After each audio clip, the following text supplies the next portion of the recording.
We are live on Pop Culture Breakdown. Welcome to the show, everyone. Welcome to the show. We are back, and we are delighted to be back. I am delighted to see all of you wonderful folks out there in the chat, and a hell of a great panel here tonight, including our own Gary Ambrosia, who let me just say this. Gary willingly returned. He checked himself in, like into rehab. He was having too much fun, too much alcohol, too many hot women, and he just said, "You know what? Harvey Cthulhu is right. I'm just going to go ahead and hide out here while some hot romances, cool the fuck down." Maybe, some process servers, dodging them. I don't know. Gary, why did you check yourself in? And how is this like rehab? I don't know, Doom. When I got out, I just got sick of all the women and the gambling and the incredible, booze, extravaganzas and the amazing food and the travel and the money and the cash and the popularity. I don't know. I look at all that now and I'm just like, ugh, and I missed this tiny little cell. I really did. And I missed you. And I mean, all the beautiful females in the world just can't keep me away from you, buddy. I just can't quit you. I really can't. Why can't I quit you? Well, I tell you, I was, when you were gone, I basically turned into Olivia Newton-John in Greece at the well. Guess mine is not the first heartbroken. And I'm singing. I understood how Sandy felt in Greece for the first time in my life. Man, see, life would be perfect if only you looked like Olivia Newton-John. But I fucking don't, and neither do you. So I guess it's just, it's like the Odd Couple, Gary's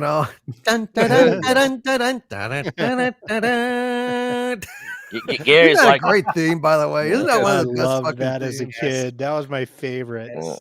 Gary's like Brooks from Shawshank Redemption. He couldn't deal with the freedom. I couldn't take it anymore. It was either hang himself or check himself back in. Yeah. Well, it's rehab now. It's kind of like, it's like a, I don't know, like a drying out thing. And now that Gary's returned willingly and didn't have to be apprehended, we may go ahead and let him out from time to time. Oh, I mean, I get it. Stockholm syndrome, reverse psychology. That's how we do it. Let me back in. I don't know. Well, if there's an awkward looking lady out there, obviously in a wig and very bad makeup, it might be my spy, Rob Wright. Rob, shit, I didn't mean to blow your cover. I don't know. It just occurred to me, you might be like, QB17, Gary Ambrosia has gone into the brothel and observing, or excuse me, QB17, Gary is, he forgets to do the voice. It's a wreck. Rob Wright does not have drag queen skills. He's a man's man, but what the fuck? Oh, Demo Man Chaos is saying, no, use Rancor Steve. So yeah. Rancor Steve's definitely cuter in a dress. Robert and I may have one thing in common. We're both very ugly women. 100%. So we got an interesting show for you tonight. Lots of interesting, strange stories coming down the pipe. And then Doomcock, why do I keep seeing robots bow at Harvey's at the containment field? What is going on there? I don't know. It's a strange thing. I couldn't possibly. You might think that. In fact, you might think that, but I couldn't possibly comment. All right. Well, I guess we'll see. But it's a very disturbing thing. Rob, I'm glad you're on it, buddy. I'm glad you're on it. And we have Heather L here. Hail to you, Heather L. It's wonderful to see you. How are things? How's the world? Oh, this is like a little island of peace here in Dimcock land. So it's great to see you away from the mad world. Just come here for a little peace and quiet. Like an oasis? It is an Like oasis. an oasis at midnight? An You oasis. know where I'm going with this. Yes. Midnight at the Leave your camel or take your oasis. camel to bed. Yeah, leave your camel. Don't bring him to bed. Send your camel to bed. Which is one of like when I was a kid, you know, I'd hear that come on the radio and I'd just think, fuck, that's the life. You know, that's the fantasy. Having a hot chick, you know, at midnight at the oasis. Yeah. You know, like a dress like I Dream of Jeannie. Yeah. You know, singing Midnight there. at the Oasis right here. I like it. Ah, jeez. I wish I hadn't have grown up and realized that you don't get that. You don't get that. It's just they're, you know, basically an oasis is, you know, muddy and fucked up, and there's bandits and fleas on the camel. But hey, all is not lost. We have Sean Carter here on the bridge of the USS Enterprise. It's Mr. Carter on the bridge of the USS Enterprise. He's at, I guess, and I don't know what station he'd be at. Environmental control, some bullshit control panel that's on the side of the bridge that we didn't often see. Hail to you, Sean Carter. You're muted. You're muted, mister. So sorry about that. These bridge controls are getting to me. Yeah, it's good to be back. Good to see everyone. Yeah, I was thrown into command suddenly. Captain Kirk he grabbed some new yeoman and says, I'll be back in an hour, no interruptions. So he asked me to mind the store. So here I am. Did he say you've got the con, or did he say you are the con? Yeah, no, he said I have the con, and only a red alert can get him out. So all right, well there you go. We know Captain Kirk gets laid because, you know, in wink of an eye, they showed him, you know, with a Scalosian chick sitting on the edge of his bed while she's fluffing her hair in the mirror, and he's zipping up his boots. He's zipping up his boots. He's zipping up his boots. Yeah, don't tell anyone, but I found something back in this captain's chair you guys don't want to see. It must have fallen out of his pocket. Is it a bucket pussy, pal? Is it a bucket pussy, pal? Let's just say it says Magnum. For the man who has everything. Wow. Spock. And we have Anti-Derivative Jill, Communications Officer. Jill, it's wonderful to see you. How are you? Oh, I'm doing really fantastic. Great. Happy to be here. It's always fun to be invited to these. So much stuff is happening, and I can't wait to talk about it. We can't wait to hear what you think about it. And I've been watching The Twilight Zone, and I just watched Mr. Beavis with Orson Bean, which seems very disjointed to me. I don't understand the fucking episode. I don't get the point. That's actually the magic of watching all of the Twilight Zones, because when you watch it on a marathon, you're getting all the best of the Twilight Zone. You're getting every single one, but then you realize that there are still some average, mediocre episodes in between those classics, and I still like every single one of them, even when I don't know what's happening. I think they're interesting, but some of them are a bit dicey. Well, that Beavis one, it was supposed to become its own spin-off show. Oh my God, you're kidding me. Yeah, but he didn't want to do it. Oh my God. No, that would not have been good. And so as a palate cleanser, I watched the one After Hours, or the one with the mannequins with Anne Francis. And God dang, she was hot. God dang. Anne Francis was so fucking hot. Oh my God. That's a scary episode. It's a weird the mannequins come to life in the department store. Yeah. It's this person's turn to go out. Well, why are they taking turns? Why don't they just make a run for it like Gary and Brody? I don't get it. It's just so nightmarish, It's so weird. Yeah, only one can have freedom at a time. What is the basis of these rules? I don't know, man, but it's scary. She was hot. Yeah, she was something else. Mannequin code of conduct. Mannequin. Right, because if I have the high ground mannequin. If they all go out and Nothing's play, gonna stop us now. nobody's going to be there to wear the clothes. I don't know. Sorry, delayed laugh there, but that I was had really to think funny. about that one. I have the high ground, mannequin. You're supposed to be the chosen one. Why don't you say anything? Why are you standing there stiffly? But I digress. When it comes to Star Wars disappointment, Nick of Echo Base Network is the man. Nick, Yeah. it's So good to much see you, buddy. disappointment. Yeah, good Thank to you see for you being guys. here. Yeah. It feels like it's been a minute since I've been here. This is my busiest time of the year for work. Almost didn't know if I was going to make it tonight, but thank God my work project stuff got moved to tomorrow. So I was able to hop in. And speaking of Twilight Zone, that just made me remember when they restarted the new Twilight Zones. It was that late 80s, early 90s. Mhm. One of the 85, scariest, yeah.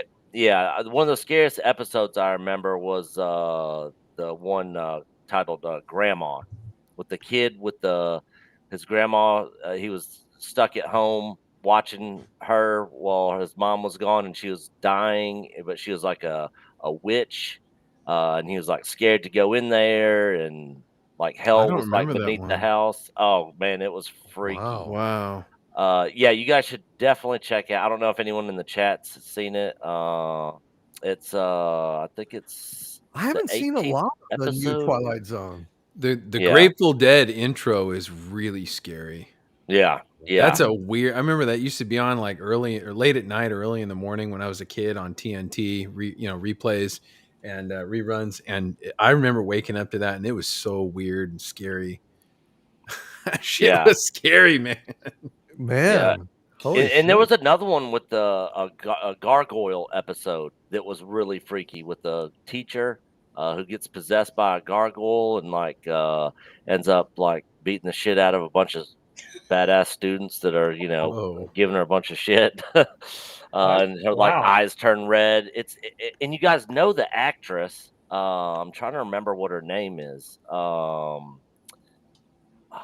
God. I couldn't help you. I haven't really watched those, I Yeah, haven't seen they're them. good. I haven't They're either. good, Doom. You got to check them out. Yeah, definitely. I would definitely. Maybe I'll check put them that on out. my Christmas list, Yeah, they were also the Twilight Zone. start of many movie stars' careers.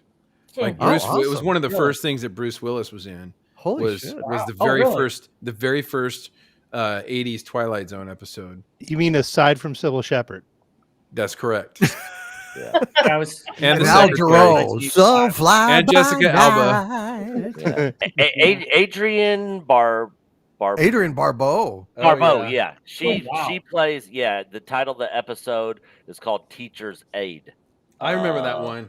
I yeah. remember that one. She's definitely, hot for teacher, Oh, and yeah. Yeah. whenever I see her, I just think, just tell him to call you Billy. It's one of the great. the fucking- other show that was similar to the Twilight Zone that was out in the 80s was Amazing Stories. Remember I Amazing that's Stories? to me that was not good. No. I really. they're good Oh god, episodes. that was. I Such like a the fucking one. disappointment. I like the one that Robert Zemeckis directed with Christopher Lloyd called "Go to the Head of the Class." That one was pretty good. Yeah. I don't remember that. I think That's a good one. Yeah, I can see why you did. They're not as mostly edgy they were as really Twilight Zone. lame. They're like a assholes. kid's Twilight Zone. Yeah, well, they're like fucking Spielberg's segment in Yeah. Twilight Zone the movie, which was the lamest piece of shit in the Yeah. whole thing. They're kind of Yeah. like Yeah. Family Gee Whiz type. Yeah, Twilight it's like, Zone. yeah. it's just full of Isn't that timeless adorable? wonder. It's like it's being Yeah. presented by Doug Henning, the wonders of magic. It's just like, yeah. Yeah, my it's favorite part something- of the introduction of Amazing Stories is they got My Favorite Martian as one of the cavemen who's explaining Yes. the story. And if you look at, he's talking to his family, his caveman family, and you can't really tell what he's saying, but you can tell he's pantomime or he's speaking English, and he says, and then, because he's telling a story. But every time I see it, I'm like, this is a caveman speaking English. Like, even though he's telling the story, and he's like, Yes. probably like, Well, at least he doesn't have English. antennas coming up the back of his head, So funny. My Favorite Martian. That's a fun fucking show. Those two episodes are on YouTube. You can actually watch them for free. Oh, really? Yeah, it's called Grandma and Teacher's Aid. You should check those two out. Yeah. Dude, They're shoot pretty me good. a link on, would Yeah. you? and I'll Yeah. I'll check I'll, them I'll, out for I'll sure. put it in. I'll put it in the chat. All right, thanks a lot, Yeah. buddy. All right, well, gosh damn. Hey, maybe sometime we should have a segment just talking about old TV shows because Yeah. this was Yeah. a lot of fun. It's like I don't want to stop, but we do have a show to get to, but unfortunately, but I really that's a lot of fun. Twilight Zone, some of the favorite episodes. Just reliving those things. I mean, we didn't even talk about The Outer Limits. Now that is a fucking great show. Yeah. Remember The Outer Limits? Jesus Mhm. Yes. Christ. The Architects of Fear is one of the scariest things I've ever seen in my life. All right, let's get to the breakdown.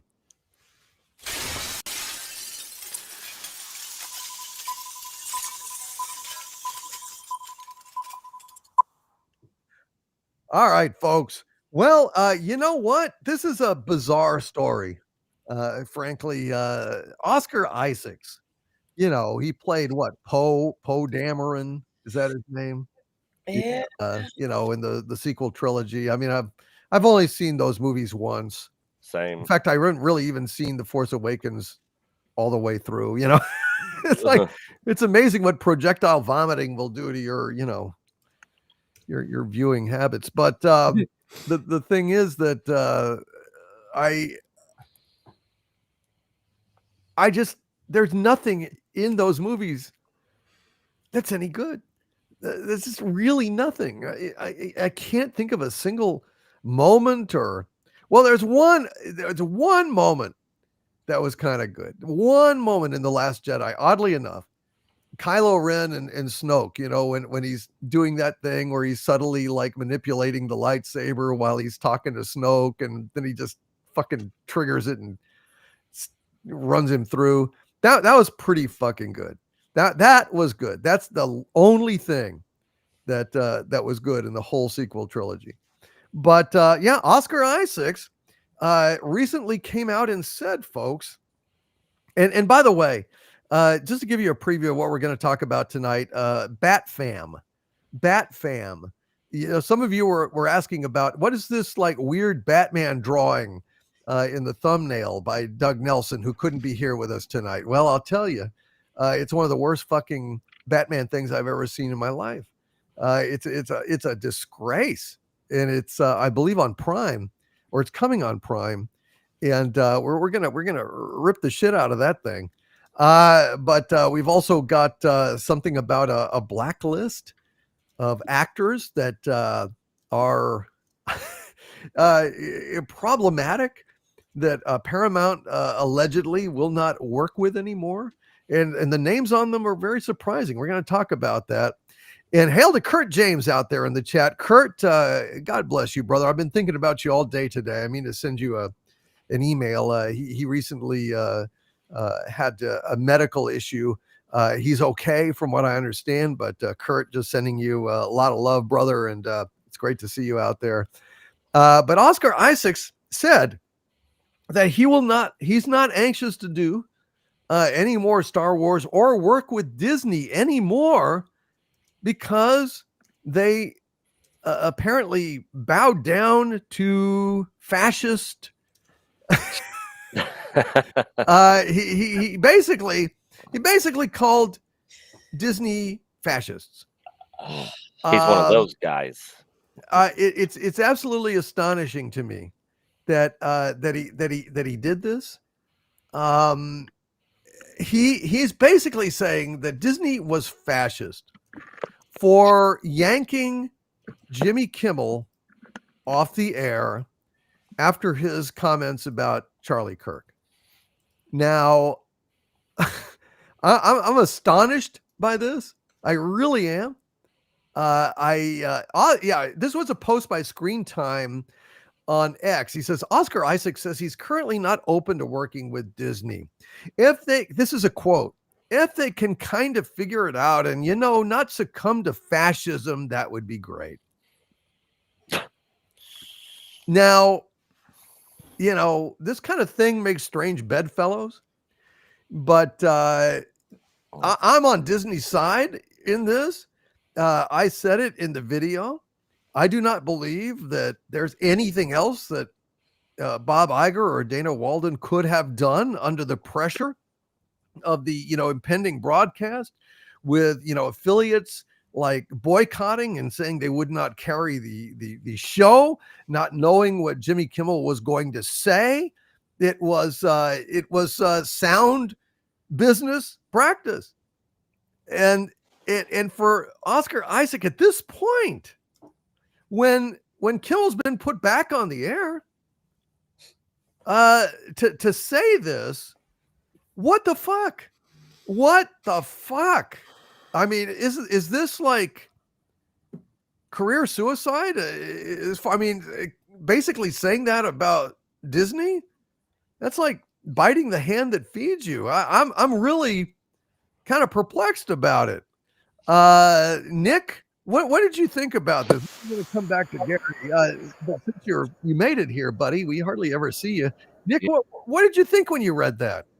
I was just like another one of these woke Hollywood actors who's trying to put this off on Disney like they're bowing down to fascism when it was the affiliates were refusing to air the show. Advertisers were starting to we're going to start not advertising on there, and he literally just spoke a lie. He literally lied, about a serious situation that was going on in the country at that point in time.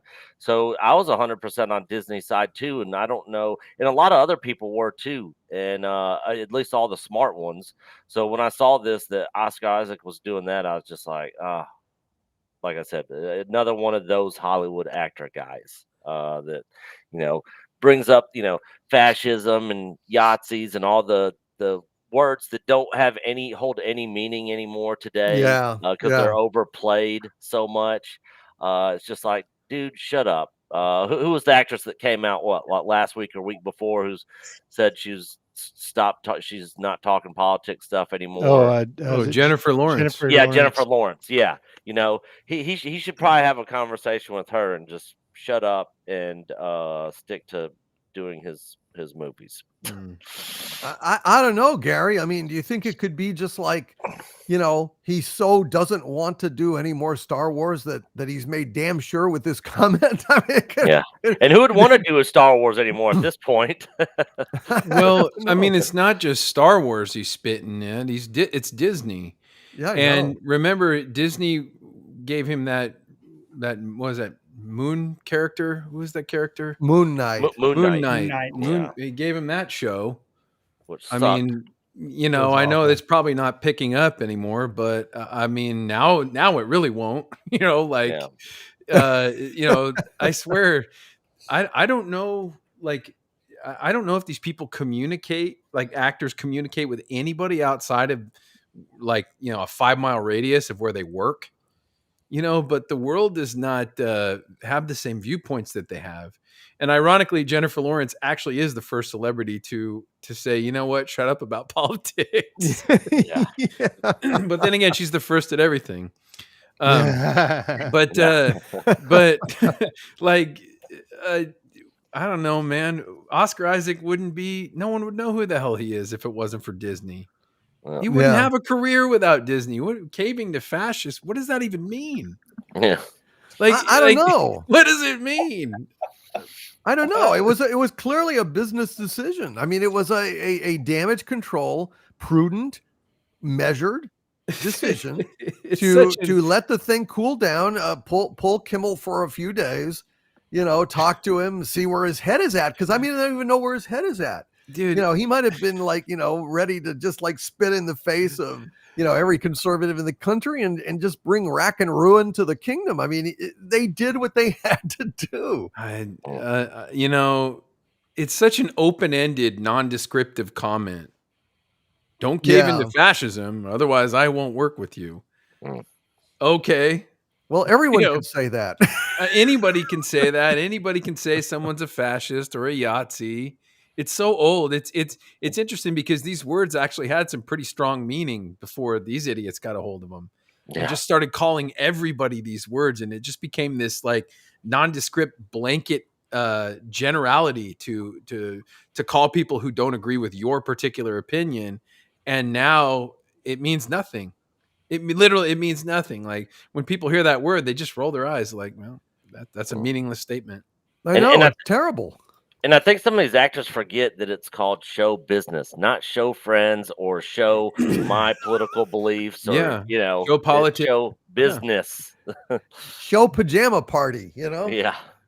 Wow. Oh God, we've got this thing where people are popping out and popping in. Sorry about that. Rob, go ahead. It's your turn, Yeah. buddy. What do you think? So basically, it's really sad because Oscar Isaac had a brilliant performance. At least I thought it was really good in Frankenstein. And, to be honest, that movie could springboard his career to good things, and he's burning a bridge. And, I agree with you guys. Disney made a business decision, and, it was the right decision because of, the loss of control in the situation. I mean, it was prudent as a business owner to hey, this is a very hot topic. People are very sensitive about it. Let's pull back and get everything straight. And regardless of how I feel about Kimmel and his apology and stuff, he did make an effort to do that when he was put back on the air, and he wasn't off for that long. I just think that the problem here is we got to stop filtering everything through a political lens, and we got to stop calling people names of extremists, because that's not necessarily true. And it's got to stop.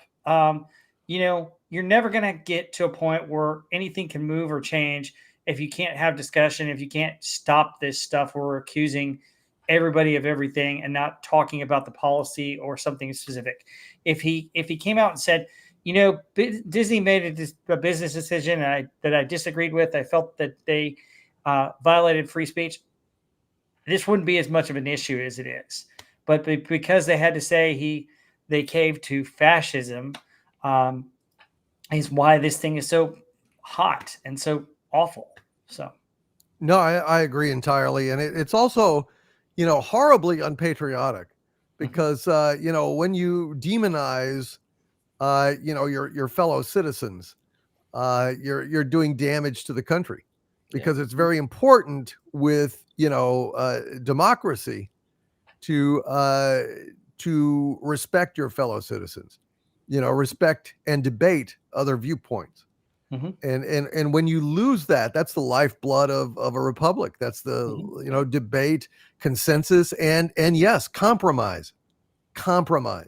Very, very important. And when you just call your opponent a fascist, or Stalin, or Hitler, it's just a terrible injustice, and it does harm to the republic. Heather L, Oscar Isaac, I mean, do you think he's got an ulterior motive, or is he just virtue signaling, or what the hell? He's trying to guarantee that he doesn't come back to Star Wars, I think, because didn't Poe Dameron, his character, was kind of a cuck who sucked, honestly. I mean, maybe he can go on that search with was it for Ben Solo, that movie, and just stay there if he finds him. Both keep searching. Yeah, keep searching for Ben Solo. off screen where nobody can see it. Yeah, 100%. No, it's funny. I don't recall him ever standing up for Gina Carano when she was silenced. Right. Don't think he stood up for who's the other guy? The guy who they took off the poster so that they could put it in China. Was that? Oh yeah. John Boyega. Old Finn, right? Yeah. Yeah. He was okay with that. John Boyega. Because he never spoke out against that. They're just typical hypocrites, and it is this overused fascism and Yazis. It's really an insult to the people who actually suffered under those regimes. To take something trivial and use that name for it. It's really ridiculous. And and it hurts our efforts to detect and purge those kinds of elements from our own politics. I mean, when real Yahtzees come around, but if you've just thrown that around, to just point at people you disagree with or whatever, then you can't respond in an appropriate way to a genuine threat to our culture. Yeah, it's totally overused and it's lost all its meaning now in the popular culture because they use it that everyone they disagree with now. That's what they're called. That's right. Yeah. Well, social media officer Sean on the Yeah. bridge, on the Twitter panel on the bridge. What say you about this? What say you? Yeah, this is a really good example of how much of a religion wokeism has become, and the only difference between that religion and others is that wokeism, and this is a perfect example, they don't have forgiveness. They don't Right. forgive. It is absolute or nothing, and that changes day to day. There's no atonement. There's no variation. You have to go down that line. So I mean, look at all the other stuff Disney has done. None of that's mattered to him. You know, all the inclusion and diversity and messaging and all those other things that went right along with the kind of stuff he wanted. The second they do something that isn't exactly what he expected, they're bowing down to it. And it's a shame, and it's weird. And although I think this might have actually been a 4-dimensional chess move for his part, maybe he just wanted out of the contract. So he's like, what can I do to get out of doing any more Star Wars and ruining my career? That could have been a genius move for all we know. It's brilliant. It's brilliant, mister. Andy Derivative. Oh, yeah, you said to skip you on this one because you didn't really have a Yes, whole lot please. to say about it. I really don't. Well, that's fine. You know, it's strange. You know, you talk about the lack of forgiveness, Mr. Sean. Mr. Sean on the bridge. You talk about lack of forgiveness on that side, and we have an example of that in terms of Paramount. There is a story that I believe Rob Wright sent to me, talking about how. Let me see if I can phrase this correctly. Paramount has a blacklist of what they allegedly consider xenophobic and homophobic actors that they will not work with. This was a article. Was this all over the place, or was it just on comicbookmovie.com? I saw it on comicbookmovie.com, but it I was think it's across other several places. platforms. Yeah. Several Yeah. articles published this. Yeah. In Variety originally, I think. But some Yeah. of the names on this are absolutely bizarre. Is it correct that Mark Ruffalo is on that list? Yes. Mark fucking Ruffalo. Yeah. Who, you know, is you know, you know, bedecked in rainbows, you know, taken to the streets, you know, protesting, you know, with, you know, fair trade coffee held high. You know, I mean, the guy is the least xenophobic or transphobic guy that I can imagine. Right. You know, he turned the Hulk into, you know, a sensitive professor, you know. I mean, what gives, Rob? Can you give us a little more about this?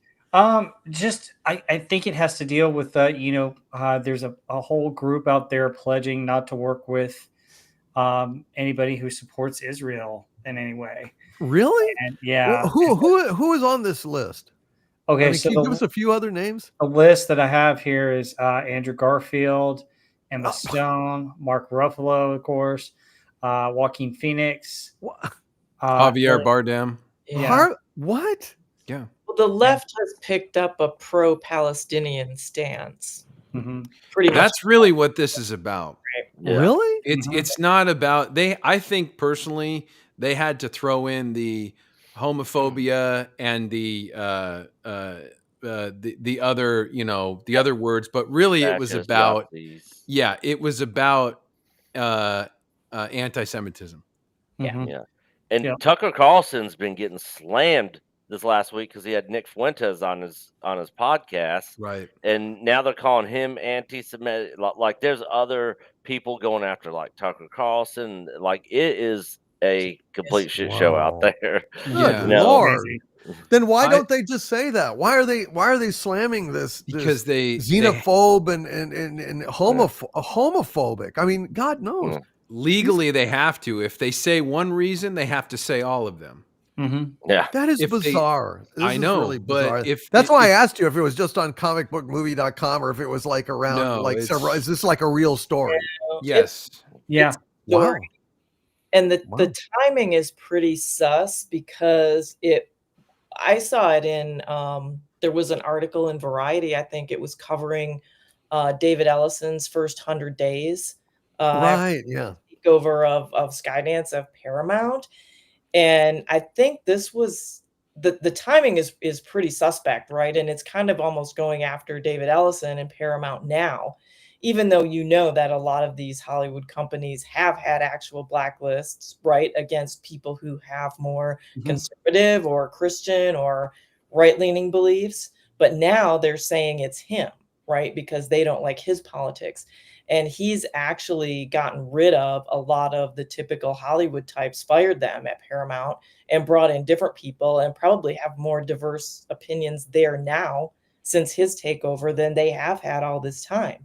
But it's odd. It's almost like they're going after him now, saying that he has a blacklist at Paramount because he's been getting rid of kind of these left-leaning typical Hollywood types that you normally see. And I think this is like a pushback and almost a slander against him, just because the timing seems so strange, right? To bring this up. And it does almost seem like they're trying to cover for what they're saying by throwing the homophobic and stuff in there. It's a really Yeah. I mean, if you think about let's think about the history of who's been in charge of Hollywood. Let's just say it's a certain ethnic background of folks, right? And now there's all these actors that are anti those folks. That doesn't make any sense to me. No, I mean, that- really, it doesn't make any sense to be anti-Israel when you're a big star in Hollywood, and that's literally that's your bread and butter. I don't know how that works. I really don't. It's very strange Weird. situation, and I don't understand it. Yeah. And it's it's awful. It's an awful thing. I mean, Yeah. it's a tragic situation. Well, Jim Cock, let me add something else to it. So Warner Brothers is in the process of buying or trying to buy Paramount, and in response, Warner Brothers Discovery spokesperson said this via Variety. They made this statement: Warner Brothers Discovery is committed to fostering an inclusive and respectful environment for its employees, collaborators, and other stakeholders. Our policies prohibit discrimination of any kind, including discrimination based on race, religion, national origin, or ancestry. We believe a boycott of Israeli film institutions violates our policies. While we respect the rights of individuals and groups to express their views and advocate for causes, we will continue to align our business practices with the requirements of our policies and the law. That's a great statement. I mean, that's a Yeah. great statement. I mean, my God, that's yeah. I mean, yeah, no, and didn't all. I mean, maybe I'm wrong, but I thought I read somewhere, and this could be brain damage or alcohol. I don't know. It could be both.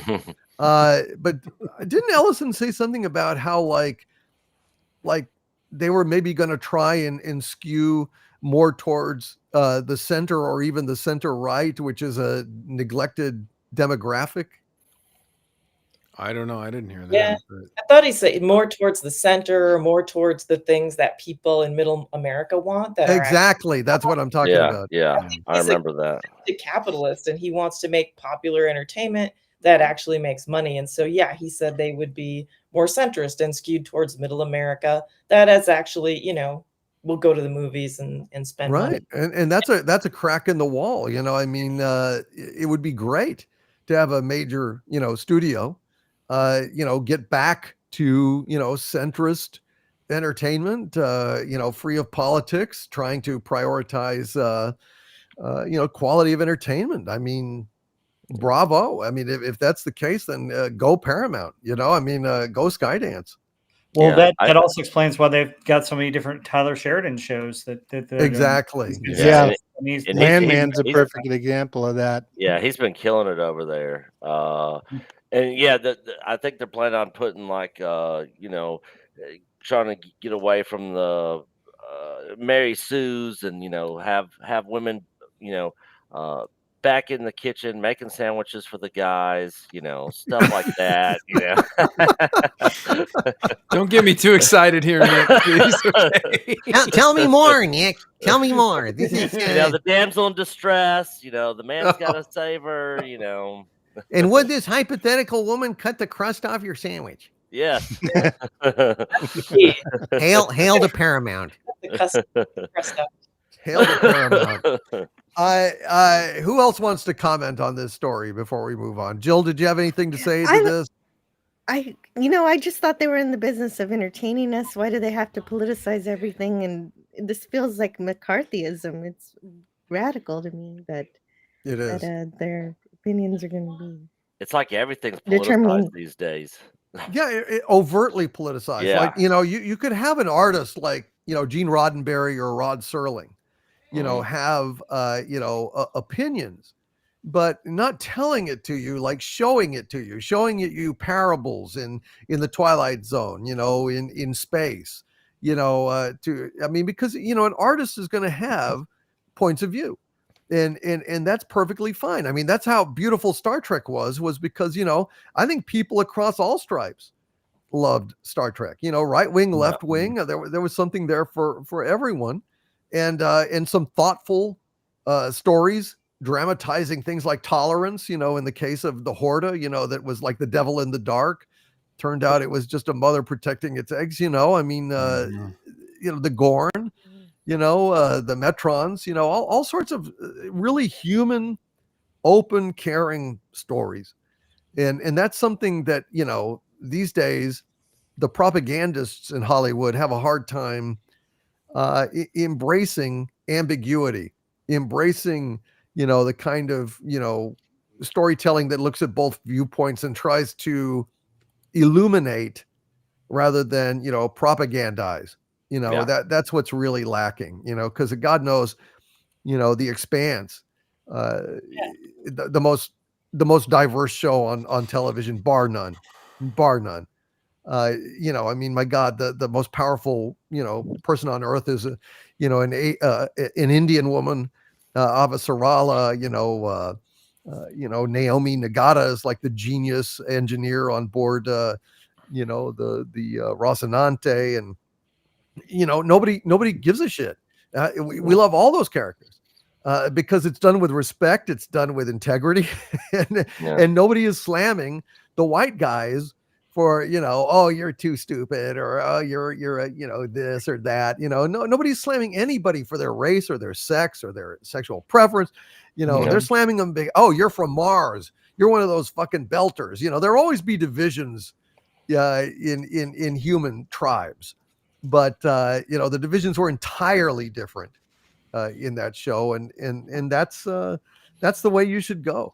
All you woke folks out there, stop being so heavy-handed and clumsy, and learn your craft, learn how to write, learn how to empathize with people, and maybe you'll get your viewpoint across in like Gene Roddenberry did back in the 60s. So that's an interesting story about Paramount. Let's talk a little bit. There's some rumors out there. I'm going to throw this to Rob. There's some casting for Doomsday, and apparently we've got a confirmed Daredevil season 3. What's going on with all that, Rob? Anything interesting or juicy there? Yeah, just a little bit. So the next couple of years sets up like this. They're going to have the Avengers Doomsday next year around Christmas of 2026. Secret Wars is going to be after that the following year in 2027. But in between that and 2027, we're supposed to get, they just confirmed season 3 of Daredevil Born Again. So we're getting another episode of that, or another season of that. They flirted with a couple of others. They've released a little bit about Thor's involvement in this next Marvel MCU, but they haven't released everybody who's going to be in it because they want to save some surprises, is what they're reporting.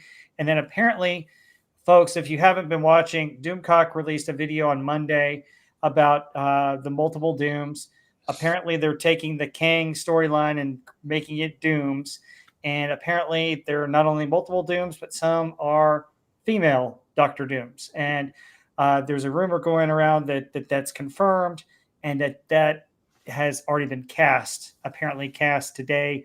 I don't know who they cast for it, but I've been reading and seeing some stuff that industry insiders say that it is true and it's being cast, and there's speculation on who they're getting to play these female Doctor Dooms. But what's disappointing to me is that you're taking a great character like Doctor Doom and you're applying the Kang storyline to him and making multiple Dooms, when I think you could really get away with maybe one or two and really tell a good story. And that's what's concerning to me about all this. And then, Daredevil, I don't care about another season. This last season was ended so terribly. I mean, it started off really great and it just pittered. And I don't even know if I'm interested. So that's the Marvel news I've got. So they have somebody has confirmed or is claiming that there actually has been some female Doctor Dooms or a female Doctor Doom cast. Mm-hmm. See, now when I did this video, it had been like roundly and soundly, denied by some folks claiming to be in the know. And, I had my sources say that, they've been saying for a long time, my sources, that this movie was going to be heavily female, that it was going to basically have, a female counterpart for every male that was in it, but then we had this report in August from my spies that Robert Downey Jr. had basically put his foot down and said, what is all this stuff? This is getting ridiculous. We need to fix this thing. Because it had to do with the prevalence of, female characters, popping in and everything else. It's a rumor. It's all rumor.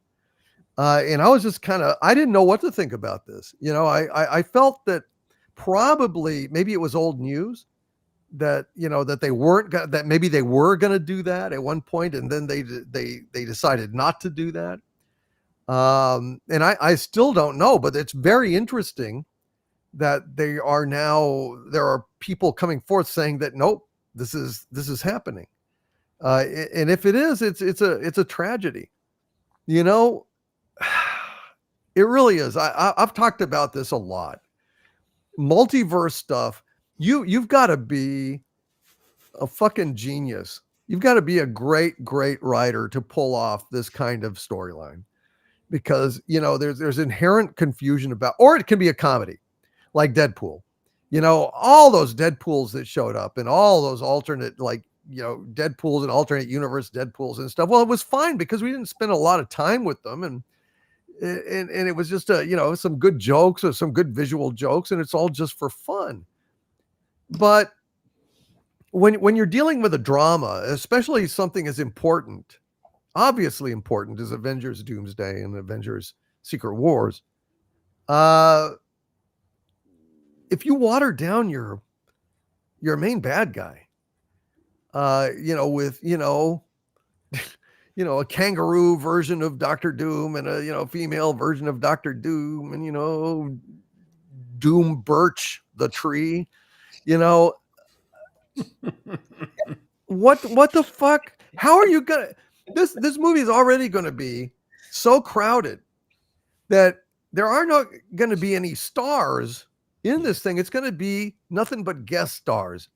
It's going to be like a Jerry Lewis Labor Day telethon where, and look who's strolling on. It's Thor, ladies and gentlemen. It's Thor. Hey, and Thor comes on and he does a song, don't sleep in the subway, darling. That was great. Thank you, Thor. And now we've got Captain America, or Dewey. Ooh, and he comes on, dressed in black, and and he's Hail Hydra, it's like, oh, I guess that wasn't Captain America, but here he is, and he's going to sing Downtown, and he's okay.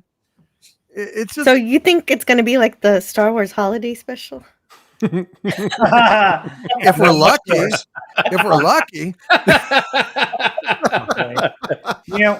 Honestly, Doomcock, two quick things really quick with this, just to hype in.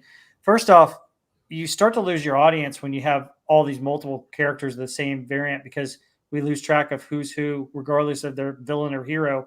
And second of all, you lose your story. I mean, the aspect of you're taking Kang and replacing him with Doctor Doom. Well, if you're going to put a person like Doom, why not just write a whole new story? I mean, the way that it seems to me the best way to probably do this is do one Earth 616, 828, and have them both come together and fight each other, and then have something else happen. And that way, you only have one variant of each character, and you can follow two storylines a lot better than you can follow 15 or 20 with different characters and different villains. You know? Yeah. I mean, it's going to get really confusing. That was my point. I mean, you're not going to get in depth with any one story, and it sounds like the Doom story is nothing like it is in the comics. It's going to be, I don't know, something about how, I don't know. I mean, all this is rumor. I mean, it's not even my rumor. It's, stuff off of the interwebs, but, something about Steve Rogers going back in time to be with, Peggy, at the end, of Endgame. And somehow this rains on, Robert Downey Jr.'s parade or kills his family. I don't know. What? I don't know how this would. Very convoluted. And I think the article says it starts as a subplot. What does that even mean? It doesn't start with the actual plot? Yeah, I don't know. I don't know. I really, just in case you're wondering, I really am hoping that this movie succeeds. I really, good movies are hard to find. And, I would really love to think that, after all of this kind of wandering in the desert for, 40 years or whatever, they emerge and they've learned some lessons and they restore focus and, whatever final shape that the MCU winds up in at the end of this, that it will be, kind of a throwback to, Iron Man. And, I'm sure they're going to recast everybody. They can't keep paying this kind of salary to every, I mean, it's just common sense. It's not a rumor. It's just common sense. And then they can move forward with the, new Captain America and younger, less, established actors in the roles, and make it more economically feasible or whatever. But you've got to have a great story. If you're going to do that, God knows, Infinity War, and I thought Endgame was pretty damn good. So, I mean, they did a good job, and it was a Herculean achievement, to have all of those films lead up to this, climactic implosion of it was a masterstroke that I don't think any franchise has ever done. I mean, no other franchise has ever pulled this off.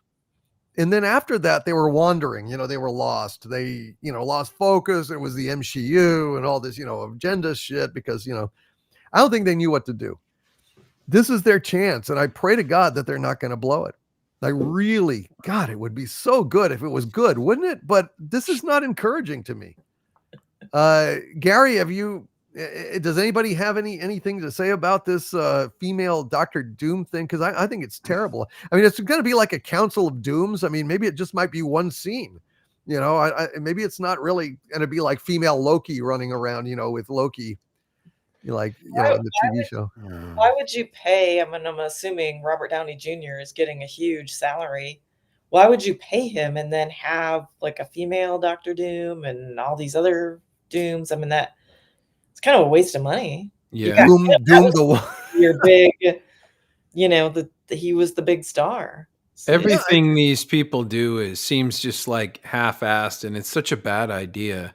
They're not pleasing one person. They're not pleasing another. There's way too many people that are going to be in this movie. Doom, you're making the reference like they're going to be coming out and singing a song. They're not going to have time to sing a song. They're just going to be like, hey, remember Thor? And then he's out, and like, hey, remember Captain America? Well, here I am, kids. Yay. Shield. And then that's it. There's on to something else because they don't have time. And like Heather's saying, like they're spending how much money on Robert Downey Jr. and he's got a mask on? like okay, Not for long. Not for and then, long. and then they've got somebody else. There's a council of dooms. Well, I mean, like, you're yeah. not pleasing anybody. You know, if you're trying to diversify Doctor Doom like they did with Silver Surfette, you're just pissing off people who are, diehard Doctor Doom people. And then you're pissing everybody off. You're spending all this money, and it seems like the really bad idea fairy has conflict and swished her little wand on this movie. You should do everything. Everything. Don't make a decision. Just throw it all in there. I don't know. Oh my God. This movie sounds ridiculous. It just sounds like a mess. It sounds like, the movie It's a Mad, Mad, Mad World. It seems like that this is like a documentary of that. You know what I mean? Like, this is the real version of that movie. This is crazy. I don't know what to even think about this movie. What the fuck is the story? All I ever hear is we have everybody in the movie. Yeah. Everybody's in it. Well, thank God Shang-Chi is going to be in it.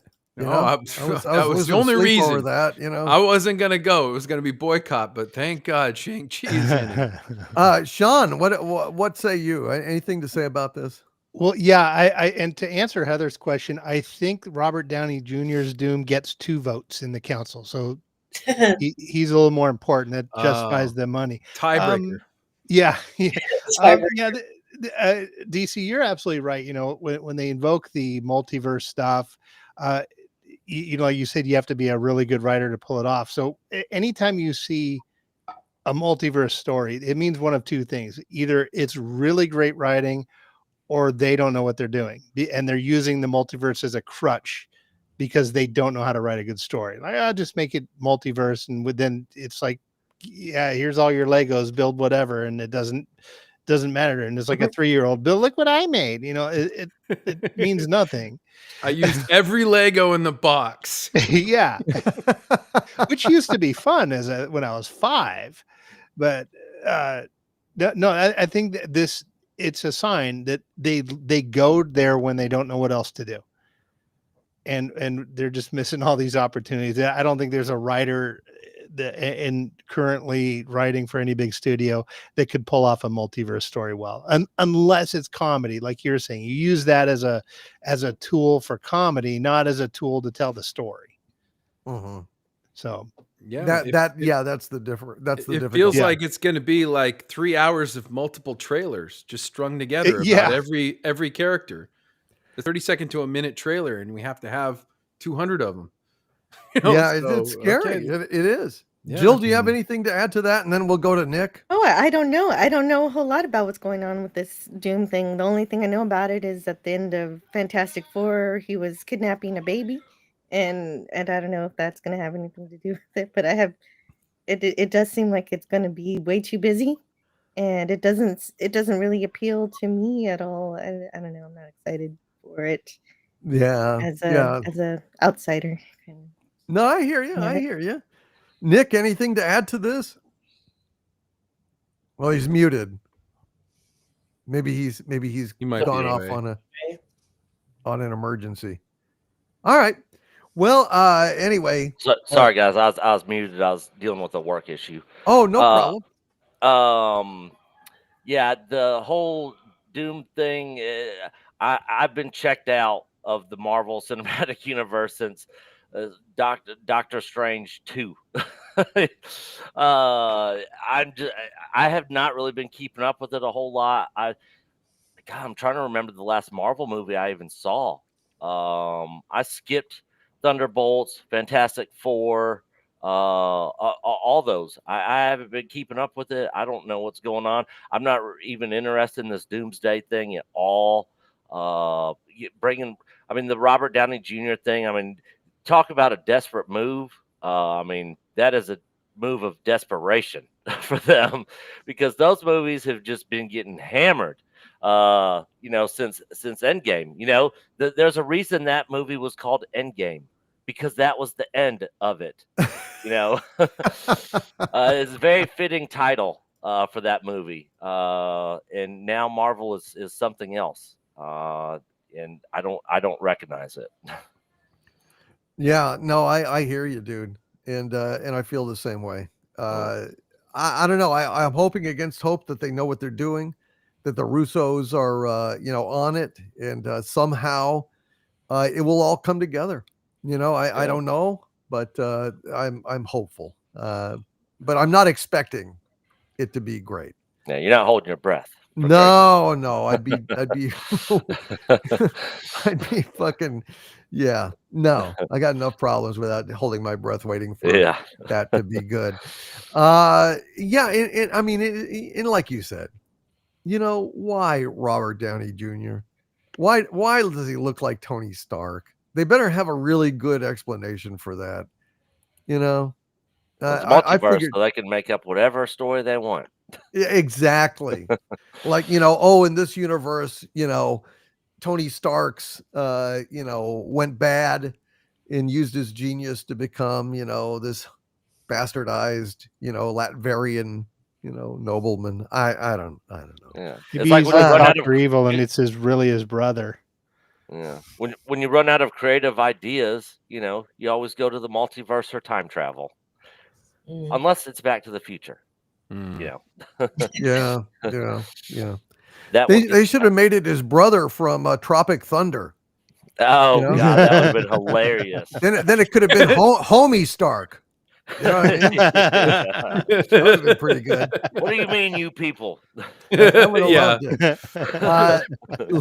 Let's go ahead and get to some super chats, and then we're going to talk about. We've got some folks on the panel who have seen Predator, Badlands, so they're going to give their open and objective review. So let's go ahead and have some super chats here.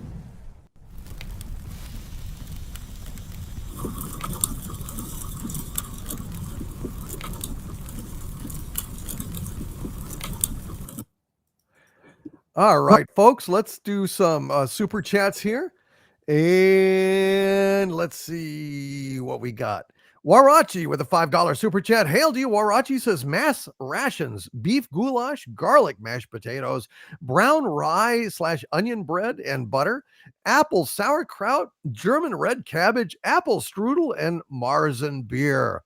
Well, that's a welcome home for Gary Ambrosia. Very generous of you, Warachi, and thank you for bringing enough for all of us here, which is absolutely fantastic. Scott V with a $5 super chat. Hail to you, Scott V. It's good to see you, buddy. He says, hail, Doomcock and panel. Shouting out my wife, Michelle, tonight. She just had her second knee replacement surgery in 6 weeks. Maybe she'll feel 25 again. Live long and prosper. Folks, send out a little love to Scott V and his wife, Michelle V. Second knee replacement surgery in 6 weeks. Holy smokes. She is one tough lady. Scott, we are wishing the very best for you, brother. God bless you, and God bless Michelle. And gosh, we sure hope that everything goes well and that she will be dancing around like a 25-year-old again, as you say. Live long and prosper, Scott V and Michelle. That is absolutely wonderful news. And Descend into Madness with a $10 super chat. Hail, Descend into Madness says it's the least of the trilogy, but I don't suppose you could leave it out. A little different recommendation: cartoons we love, Woody Woodpecker, Tom and Jerry, Heckle and Jekyll, for a change of pace. Oh yeah, I don't know if we have a whole lot of fans of everybody loves Woody Woodpecker and Tom and Jerry and Heckle and Jekyll, but in a different way than I think the the Warner Brothers cartoons, which were, pure genius, and I think that those cartoons are very good, but they're just not quite on the same level as Looney Tunes. But we could maybe talk about those someday. God knows, Fritz, what was it? Fritz Freeling that did Woody Woodpecker, and Tom and Jerry. These are like MGM cartoons, as I recall. Very smooth, very good animation. Not quite as funny, but definitely worthy of discussion. You are quite right. Hail to you, Descend into Madness. We shall consider it, sir. Admiral Teague has been a channel member for 45 months at the Dumentite level. Hail to you, Admiral Teague. He says, hail, sir. Star Trek United seems to be gaining steam. If they made a movie, I think it would be a perfect palate cleanser. We can still save Star Trek. Well, there seems to be some compelling rumors flying around along those lines. So we may actually be talking about that here in just a few minutes. Hail to you, Admiral Teague, a fellow Star Trek fan, if there ever was one, along with Anti-Derivative Jill, and Clint Skinner, 007, with a $10 super chat. Hail to you, Clint Skinner. He says, saw the Batfam trailer. What the? Like watching a decomposing corpse coming back to life in a bad horror flick.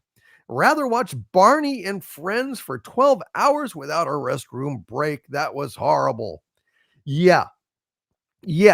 We've had this Batfam story for a while now, but it took we had to give the whole panel, a lot of fiber, and then finally some X-Lax. So we're all ready to shit all over this fucking thing. So we're going to talk about the Batfam trailer here in just a few minutes, folks. Stay tuned for that. Trevin Lane's been a channel member 29 months at the Dumentite level, and he saves the world every week on Friday Night Frolics, or helps to, with Susan Dolan and the rest of us. Trevin Lane, hail to you. He says, hail DC panel and chat. Nintendo has been suffering L's in patent court. That's right. Nintendo has been trying to, patent shit like, using a mouse to point at shit and, things like that, hey, having images on a box that we call a screen, shit like that. And they've been taking some of these crazy patents away. It's a very interesting story, Trevin Lane. And he says, and Jennifer Lawrence has finally realized no one cares about her politics. Yes, there are other things that they care about in regards to Jennifer Lawrence. And God knows my dad did. He was a big fan of Jennifer Lawrence. Descend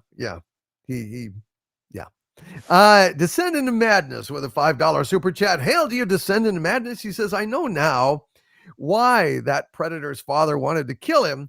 He found out Harvey was the real father. You will stick it anywhere, huh, Harvey? Yeah, right.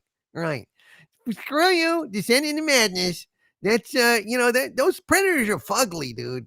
They're just fugly. I ain't got nothing to do with no predator of any kind, shape, or form. So there you go. All right. Well, thank you very much, Harvey. And thank you, Descend into Madness. TLJ Screwjob has been a channel member for 38 months now. Hail to you, TLJ Screwjob. He says, can't believe it, my liege. 38 months. Keep being you. I'm doing my best, TLJ Screwjob. I am doing my level best, my friend. And thank you for being with us for 38 months. You even got my family crest as your badge of honor. God bless you. TLJ Screwjob. And Jack White with a $5 super chat. Hail to you, Jack White. He is a anime and manga expert here. Hail to you, Jack White. He says with a $5 super chat. Hail, my lord. Have you managed to watch any more of Bleach? And have you managed to check out any more of the series I recommended you yet? Unfortunately, I have not. I've been extremely preoccupied and swamped with some real life stuff going on. And it's been really tough, dude. I think you understand that. But, one day I will get back to these things. And I am reading High School DxD and also Berserk. I'm reading Berserk as well. And also Death Note. Yeah, I think I'm on volume 4 of Death Note. So those are the things I'm kind of working on in my copious spare time. But I am going to get to some of those things, particularly the Harem adult manga that you sent me a link to. That looks pretty good. Hail to you, Jack White, and keep those suggestions coming. You just have to be patient with me because my time, unfortunately, is a lot more limited than I would like. Israel R. It's been a channel member 21 months at the Dumentite level. Hail to you, Israel R. He says, hail DCN panel. Can Hollywood survive, or at least the industry? For the sake of cinema, I hope it does. And Back to the Future 2 is a great sequel. God bless. I honestly don't know. I honestly, hand to God, don't know if Hollywood can survive, if the industry can survive in its current configuration. You know, I mean, people people have gotten out of the habit of going to movies. You know, and I don't believe the up and coming generation treasures cinema as we did for the most part. You know, I mean, they're willing to watch movies on their phones. You know, they're willing to treat it as just something disposable, something to pass the time, and they don't even care about it that much. You know, they're not steeped in the great, you know, film classics like we are. They don't have people showing them the way. And you know, Hollywood has got to course correct. They've got to course correct, or they're just going down. You know, I mean, they really they're losing people, and some of those people will never come back. But the only thing that can save them is great writing, great ideas, great entertainment, not endless remakes, not, you know, DEI agendas and brainwashing and propaganda and, you know, trying to inflict conformity on audiences. You've got to really knuckle down, and you got to make things with heart. You got to make great stories. That's the only thing that can, I mean, look at the average theater. How are these theater chains surviving at this point? With so many empty theaters, empty seats. How long can this go on? I truly don't know. It's a disturbing situation. And Israel R with a $50 super chat, which makes Israel R a producer tonight on this pop culture breakdown. Hail to you, Israel R. He says, "Hail DC and panel. Thoughts on Del Toro's Frankenstein? Cheers and God bless." Well, hell, you know, I think we'll go to the panel on this, and we'll talk a little bit about Frankenstein, because God knows Rob Wright really loved Frankenstein, and I respect Rob's views on it. I'll see if any of the panel, when we come back here, has seen more of Frankenstein, or you know, other than Rob. But he loved it. So I will ask that question, Israel R, and I thank you for asking it. And I'm interested to see, Israel R, what you thought about my answer regarding Hollywood and the film industry, because man, it's looking bleak to me. I'm stunned every time I see photos of, you know, nearly empty theaters all over the place. Think of all those empty theaters airing, you know, all these movies for, you know, 10 people, 15 people. It's eerie, and I don't know how it sustains. Crane Dan, been a channel member 49 months at the Dumentite level. Hail to you, Crane Dan. He says, as greeted in New York City, hail, comrades. Hail to you, Crane Dan 1. I assume he just wants Crane Dan, but it's, you know, put a number at the end of him, you know, Crane Dan 1. Maybe he wants Crane Dan 1. I don't know. I'm not sure of the proper way to address you, sir. So I'll just say Crane Dan 1. What the heck? I'll read it literally. And Jack White, anime and manga expert, hail to you. Jack White says, movies we love segments for LA Confidential, Enemy of the State, Batman Begins, The Fugitive, Deja Vu, Thunderball, Goldeneye, JFK, Michael Clayton, Ocean's 11, Patriot Games, Clear and Present Danger, The Prestige, which was a great book. I didn't see the movie. Ray, Rain Man, When? I don't know. Those are some good suggestions. Have we not done Batman? Maybe we haven't done Batman Begin. L.A. Confidential is a very, very great book by James Ellroy. I've read the book. I saw the movie. I wasn't as impressed with the movie, probably because I read the book and it was so good. I don't know, JFK or you know, Patriot Games or Clear and Present Danger. Those are potential ones, Jack White. Those are definitely potentials. We may have to talk about those. Any thoughts on any of those in the chat, folks, or on the panel? Maybe I'll come back to the panel here. and see where we all are. Let's see. Anybody have any thoughts on any of those movies? Some of those movies are really good. Clear and Present Danger, Patriot Games, those are good. JFK, it's a good movie if you like and are very interested in the conspiracy theories. But there's some people that like that stuff and some people that don't. So it can be a little bit decisive and it's a little bit long. But I thought it was a good movie. I grew up in a household that talked about the JFK assassination a whole lot, and growing up in this area where it occurred, it's been kind of a topic. So that's my appreciation for that. All right. Well, I don't know. We haven't really done any of the Tom Clancy type movies, so maybe that might be an interesting. Either Patriot Games or Clear and Present Danger might be a nice one to throw out there in the mix. I love Clear and Present Danger. Mm-hmm. Yeah, Love that one. yeah. Is that one of the Alec Baldwin, Jack Ryan's, or is that a Harrison Ford? Harrison Ford? Yeah. Yep. Yeah. It's my favorite movie in the Jack Ryan ensemble of movies. All right. Well, we'll think about that one, Jack. Hail to you. The chat is mentioning Hunt for Red October. I love that movie. Yeah, another great one. I thought we did. That's the Alec Baldwin. Yeah, we did that one. We sail into history. That's right. Well, Hunt for Red October. great movie. Yeah. Let's see. Let's go ahead now. And what do you think? Should we talk about Predator Badlands or should we talk about Batfam? Which to go first? We're going to talk about both. We can go with Batfam first. All right. Let's get that out of the way, please. All right. All right. Well, here we go. I did these screen shares, these screenshots off of the trailer. So there you go.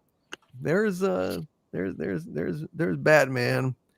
And he says he's Batman. And look at the chin. Good. Look at the head. So it's extremely stylized. And look, that's I guess supposed to be Killer Croc. And I guess Batman is gonna whack him with some kind of drone or bottom of an office chair or something. I don't know. Looks like something for 3-year-olds that they wouldn't even like. Yeah. Yeah, this is absolutely, but this is, hey, listen, I'm reminded of the scene in True Romance when Christopher Walken says, "Hurts, doesn't it? But that's as good as it's gonna get. You'll never get that good again." This is as good as it gets.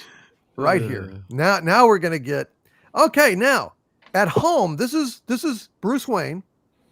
What? And he's saying Selena. He's talking to the cat. The cat's named Selena. Which one of these screams fun? Yeah.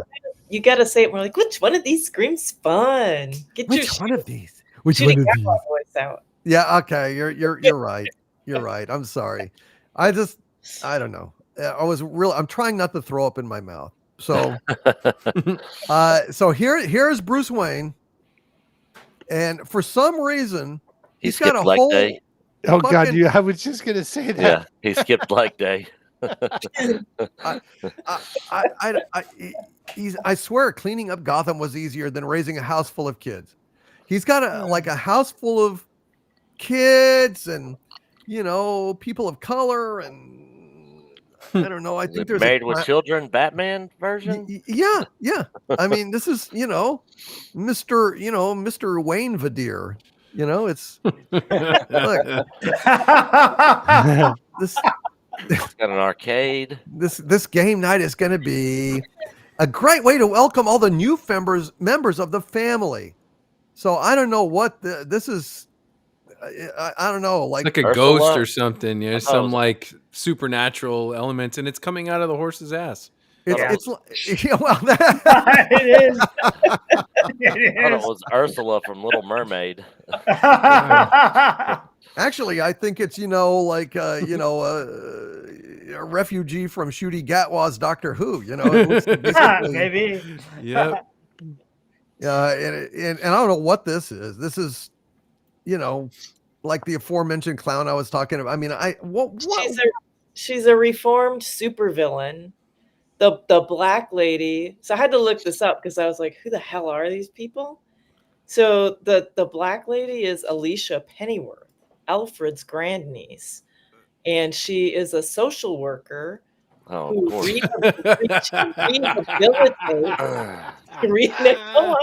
rehabilitates former supervillains. Like Claire, the redhead, is a reformed supervillain. This is why politics keeps coming up in entertainment. 'Cause it's crap like this. Yeah. And this is like what, Damien, or like the Bat Kid? I don't know. I mean, look at this. Look at this. Look, that's like, I don't know. Is that supposed to be like the Spectre? You know, it's got like the cape and the coloration of the Spectre. You know, If they're saying it should be Ra's al Ghul, is what they're saying. That's Ra's al Ghul. No, a ghost popping out of the wall, popping out of the horse's ass. Yeah.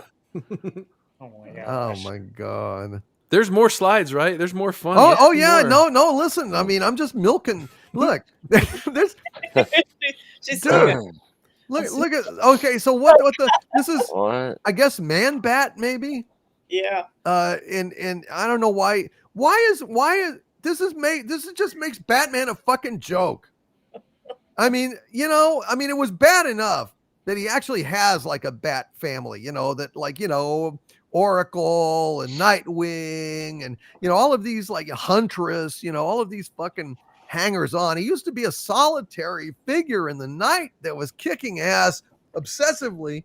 And then he's got like all of these fucking people hanging around, but at least they weren't kids and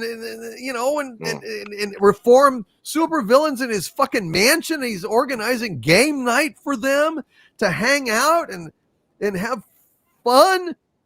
And look at this shit. Robin was sort of a kid. Yeah, well, I hated that. That was bad enough.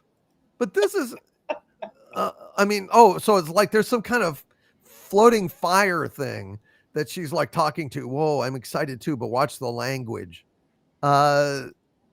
Whoops, sorry. In his underwear over the suit. Oh my god, what the fuck? Who oh yeah, look, they're showing him like it's like a booger or something. It's shaped like Alfred, and he's doing. Oh, it's booger shaped like Alfred. That's right. Yeah, it is right. Damian Wayne, by the way. I just confirmed that.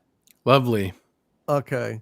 Bruce, sometimes not planning fun is fun. And he's like, stupid white male. Oh, boy. She's so wise and sagacious. Of course. I'd hug you, but, this trailer sucks enough as it is.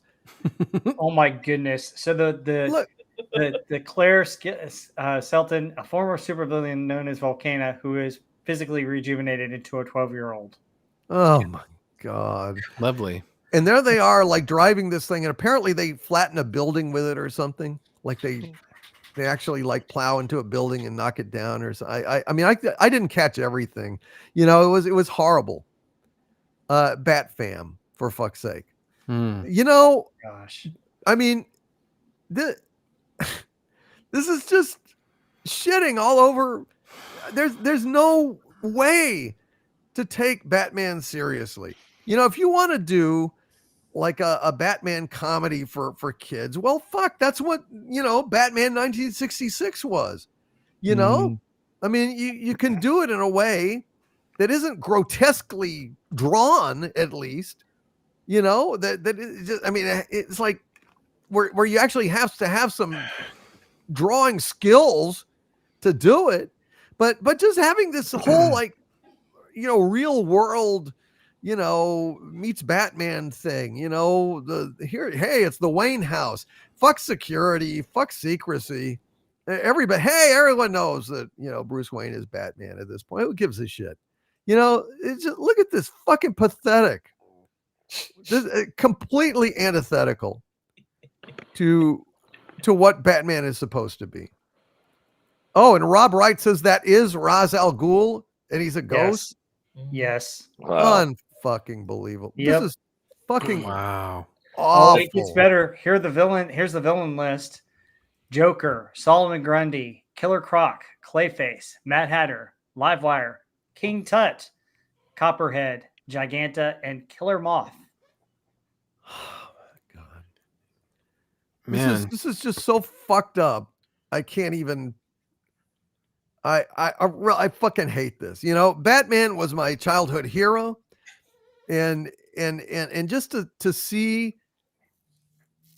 I mean, is this coordinated at all with DC? I mean, surely James Gunn is, wouldn't just. I don't know. What do you guys think? I gotta get this off the fucking. What do you guys think about this shit? Because I think it's a fucking disgrace. It's a fucking disgrace. Gary Ambrosia is the one that sent it to me. All 10 episodes dropped on Monday. Okay, well. Oh, so they dumped it. Yeah. No surprise there. Christ. Gary, you sent this to me, so you get the first whack at this fucking pinata. What the fuck, dude? What the fuck? I don't know. You know, this is like a string of similar shows before it where it seems like they have an idea of they want to try to reach to a younger audience, and it's not quite for a younger audience. It's not quite for the demographic they want it to be for, and then it's not quite for the Adult Swim audience. You know, it's not edgy enough for them. Right. But I mean, nobody, who the fuck asked for this? Like I don't. I can't imagine. Dude. Really, and it's still got box checking DEI bullshit in it. A social worker, you know, come on. Who's like Alfred's like what? Yeah, replacing the father figure who is Alfred. Think about that. Yeah, you know, really is the stepfather of Bruce Wayne, and mocking him. In fact, holding up a little booger and making fun of him. And then, you know, injecting a social worker who rehabilitates supervillains because they're just like us. There's nothing really truly wrong with them because there is no good or evil. Same kind of bullshit, along with not knowing who the hell this is for. I don't know who this is for. And then they just dumped all 10 episodes. So, God almighty. Why don't we watch it and just get totally shit-faced? And we'll record it. Let's do it, man. You think we should? Oh man, let's do a member video for your channel where we'll just get trashed and we'll watch this thing and we'll tear it up. Do a watch party. And we'll just be puking and just like every time, you know, somebody says Batman or the word bat, you know, it's a shot or something. Oh God, we'd drop dead. We'd be dead. Yeah. Alcohol poisoning. But it'd be funny. It'd be a great video. But anyway, I don't know what to really say. Like I just saw this trailer and how bad can it possibly get? Yeah. The answer is we don't know yet. Profanity was involved in his like message to me, and yes, that's right. What I think it was something like, "What the fuck is this?" You know, and I was stunned. I was really, I was, you know, honest to God, I was fucking stunned. Heather, for fuck's sake, what in God's name? What was that? I don't know.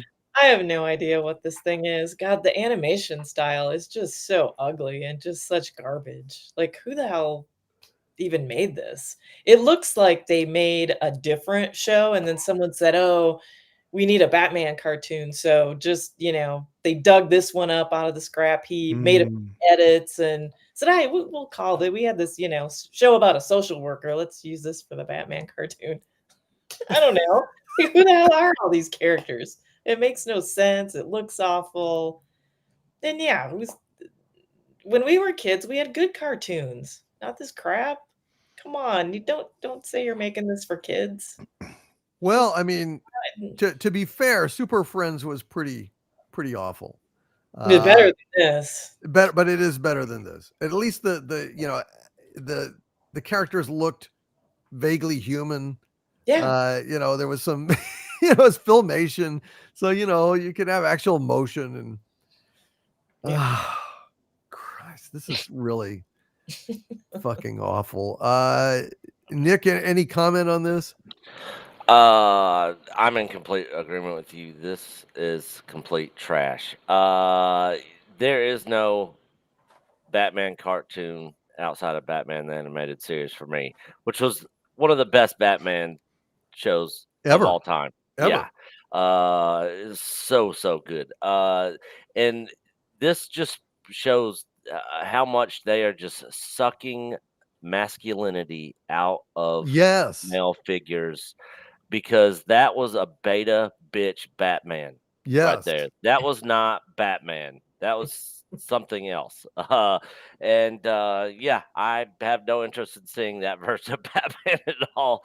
And I doubt any 3-year-olds or anybody else will really want to either, for that matter. Not if they, you know, weren't dropped on their heads or something. You know, I mean, it's fucking awful. What a waste Jill, of time and money for them.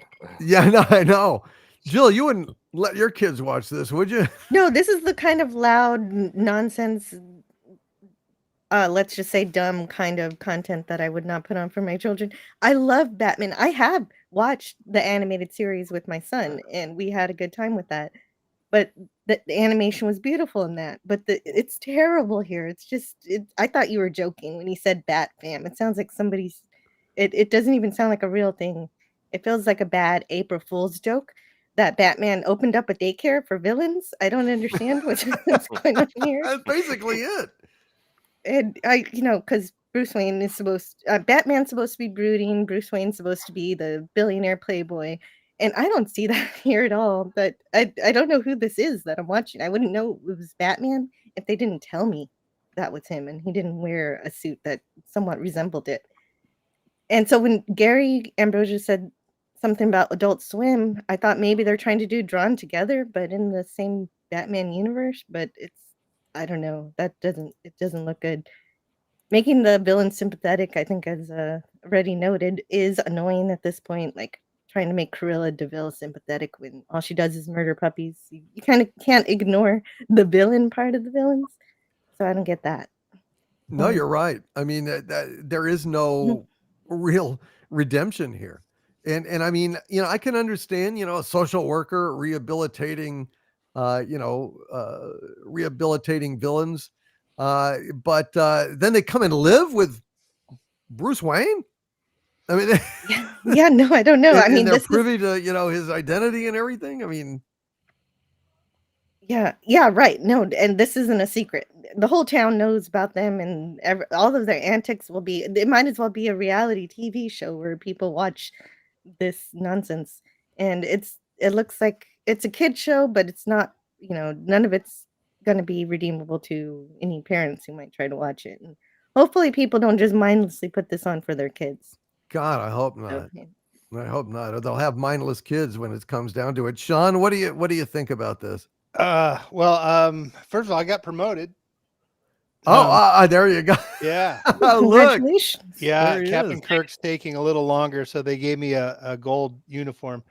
But yeah, this is crap. This is so stupid. And I'm going to share a picture here. And if you guys want to see a fun Batman parody, there was a show in the early 2000s called The Fairly Odd Parents. And they had a character called the Crimson Chin, which looks very much like this Batman. You see the chin there? Oh yeah, yeah. And he was a very funny and this was actually voiced by Jay Leno because of the chin superpowers. I gotcha. And Adam West played Catman, who was his arch villain, and it was very fun and cute and funny in the episodes he was in. That's how you do a parody or a fun version of Batman. You do it with something like that. You don't do what this crap is. This is just garbage. The trailer is horrible. The writing looks horrible. The art is I could do better. I could do better than that. It was just what nonsense. I mean, who's going to watch this? Fucking tragic. It's fucking tragic. Stupid. You know? Yeah. Rob, what do you think of this? Oh my gosh, it's too cheesy, too corny. This is like the stuff that years ago studio heads would have said, "No, forget this. Give us something else." But nowadays, it gets to be on TV. It's wild. It's stupid. But I've got the real question for you tonight: is Batman is a man who dresses up like a bat and fights crime. Man Bat is part man, part hybrid, as we see in the thing. Now, if Man Bat dressed up as a man to fight crime, would he be Man Batman? I think it'd be Man. I don't know. That's a very good point, though. Very good point. I think shit. You're getting philosophical here on us. Getting kind of Plato-ish, and not Play-Doh, Plato. Andy Masterson, you've been known to love comics from time to time. What do you think of this man, that Batfam face. shit? Damn. Once upon a time, I had a vasectomy, and it was more enjoyable than looking at these slides. I think there's a clear attempt here to poison the well, where let's make it so that the kids that are growing up have this profound distaste of Batman that will prevent them from ever becoming a fan of the real Batman. But it's going to backfire on them because no one's going to watch this anyway. This is kind of going to be the scrap heap of history where they toss the old cartoons that failed. But I wonder whose idea was this? How many layers of approval did it have to go through? And why haven't those people been sacked, taken out back, and beaten with blunt objects to pay them back for this atrocity? That art style, my daughter's a kindergarten art school teacher, and it looks like the stuff that she brings home to grade. That's what's Exactly. passing for art. That's like, I mean, Jesus, like we grew up with Looney Tunes and Hanna-Barbera, and like the things are supposed to evolve, not devolve. Things are supposed to, like, it was never that bad. It was never like, nobody ever did a cartoon that bad. It's like somebody is hiring their I don't know, special needs cousin that thought he could draw, that no one told them you really can't draw. So God, that it's just so big, and the concept of it, like, talk about stuffing all these little elements. We have our social worker, we have all of our, and everybody's wonderful, whether you happen to be misshapen to a man bat form or, like physically challenged into the form of a ghost. I don't know. It's like somebody, I can understand this was back in the 80s and everybody was on cocaine and LSD, but now there's no excuse. This is really similar to the rehash of Looney Tunes that I saw probably about maybe 10 years ago, I think. Wow. It reminds me of Velma. This is, Velma, yeah. This actually is very similar to the Looney Tunes characters all lived in a house together and they were all roommates. It was like Friends, but with Looney Tunes. And it's very similar to this kind of formula.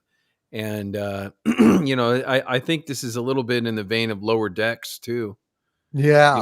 And maybe this is like, maybe they actually think that this is a thing that they can, like a formula that they can just copy and paste into different IPs. Well, this is the kids' cartoon, sitcom version of it, because that's a thing.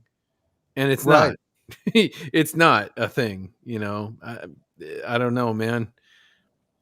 This is bizarre. It's just bizarre, like that it's when you look at this and you step back at a 40,000 foot view, it's really bizarre that this show even is produced.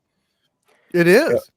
When I look back at, I'm sorry, Doomcock, like when I look back at the formative things that cartoons and comic books had for me when I was young, and now this is what's being offered to kids today.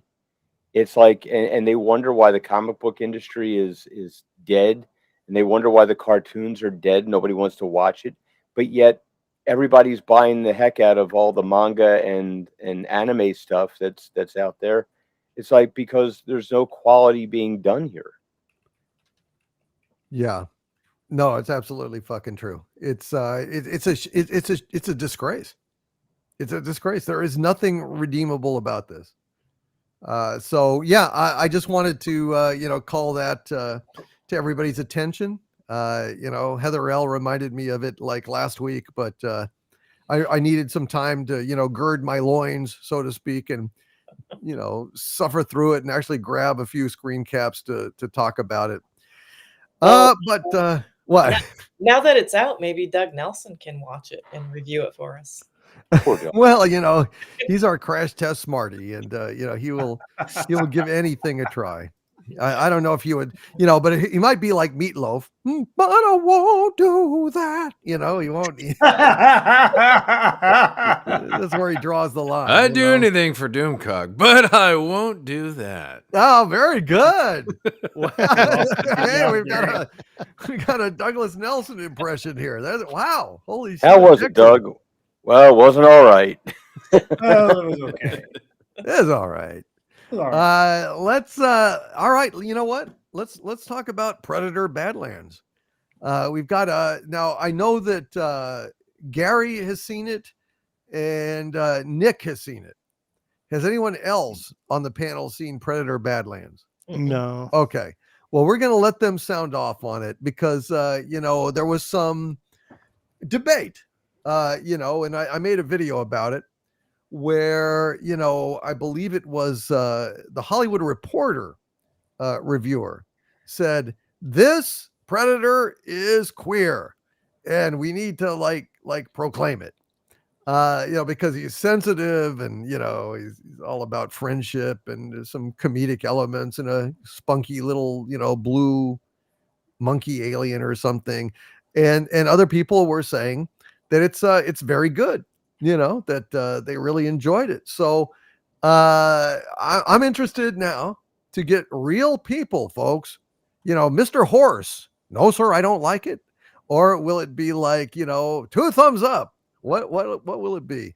Gary, you can start, and then we'll go to Nick.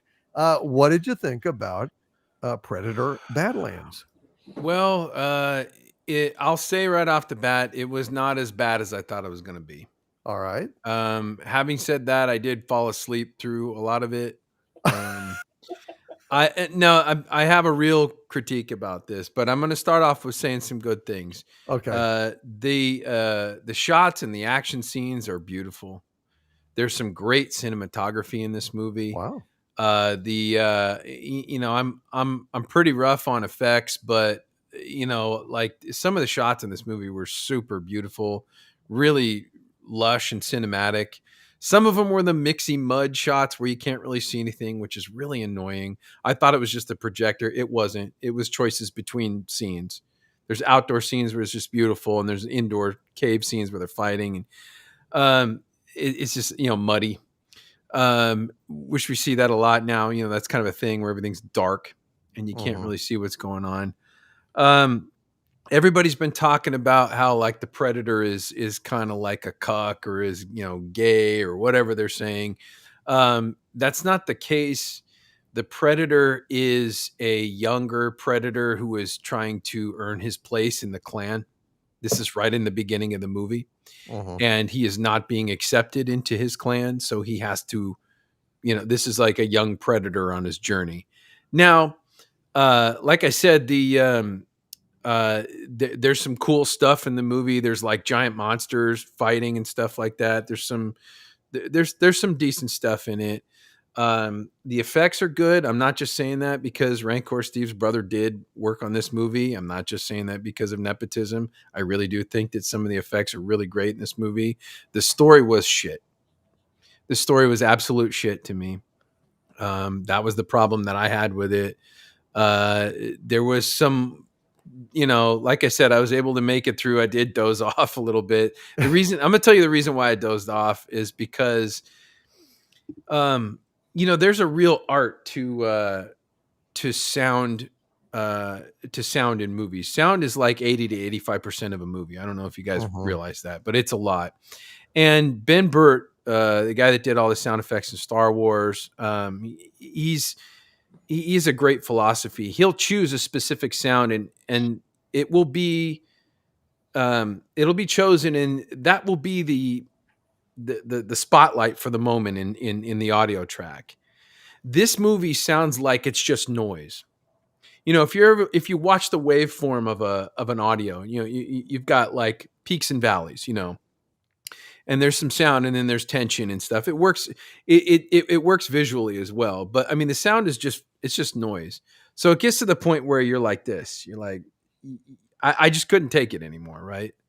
I don't know if that makes any sense. Yeah, because it kind of blends into a wall of sound that is akin to white noise, and it just like puts you under. Same thing happened to me on the Transformer movies. You know, Michael Bay's Transformer movies was just constant. It's just noise. It's not an actual careful selection of the choosing of the sound effects, which is what the art form is. But to me, it's just noise. And it's visually that way too. Some of the fight scenes are so quick and close up that you can't really see what's going on. The lighting's not great. And the predators are like having conversations while they fight. And I'm like, it's not working. It's not working for me. For me, the story was the absolute shit part. I don't think that this Fanning sister belongs in a Predator movie.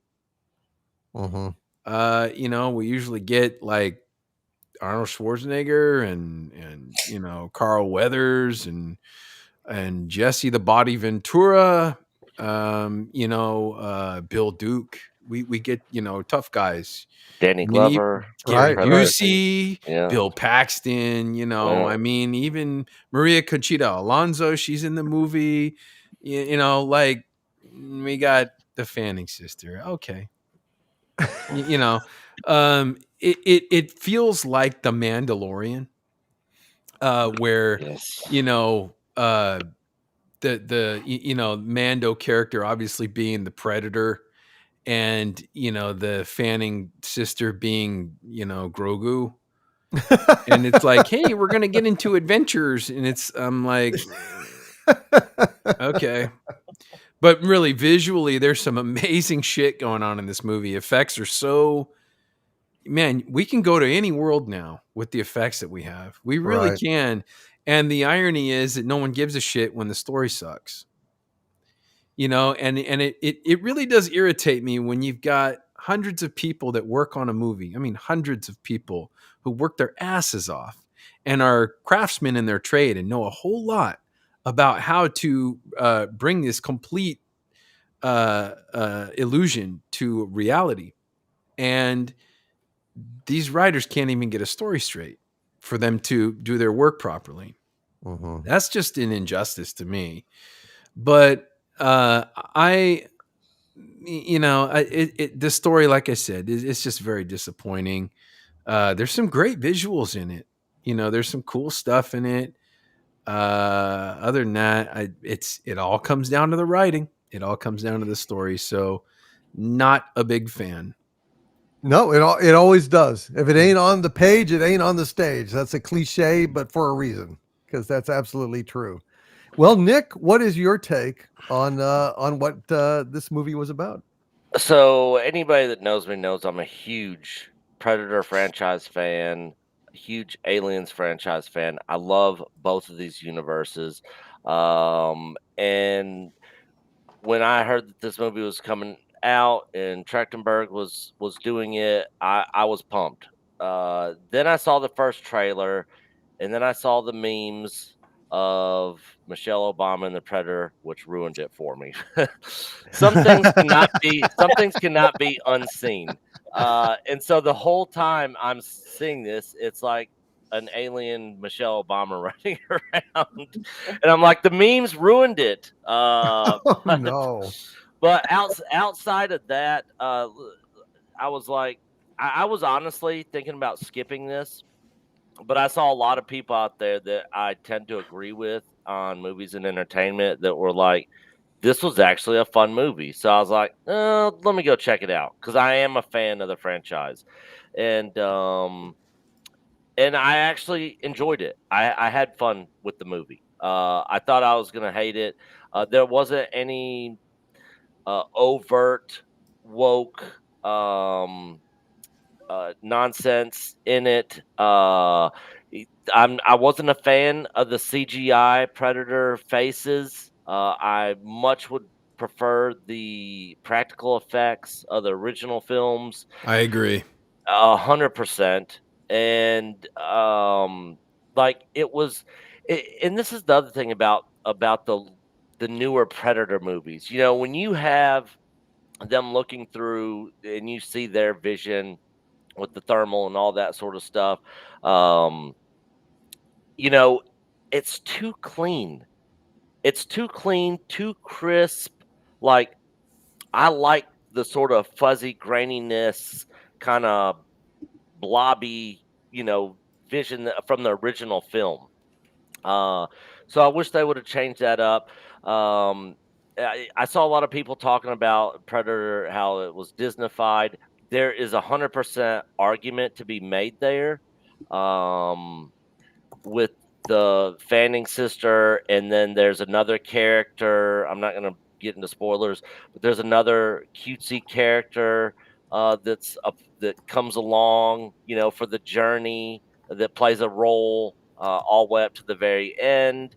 There's some Marvel-esque type comedy and stuff in it, which some of it was cringe, some of it I didn't mind. Do I want this to be the Predator franchise moving forward? 100% absolutely not. Yeah. I this is not what I want for the Predator franchise moving forward, this movie. But I still had fun with this movie. And like Gary said, a lot of the cinematography looked great.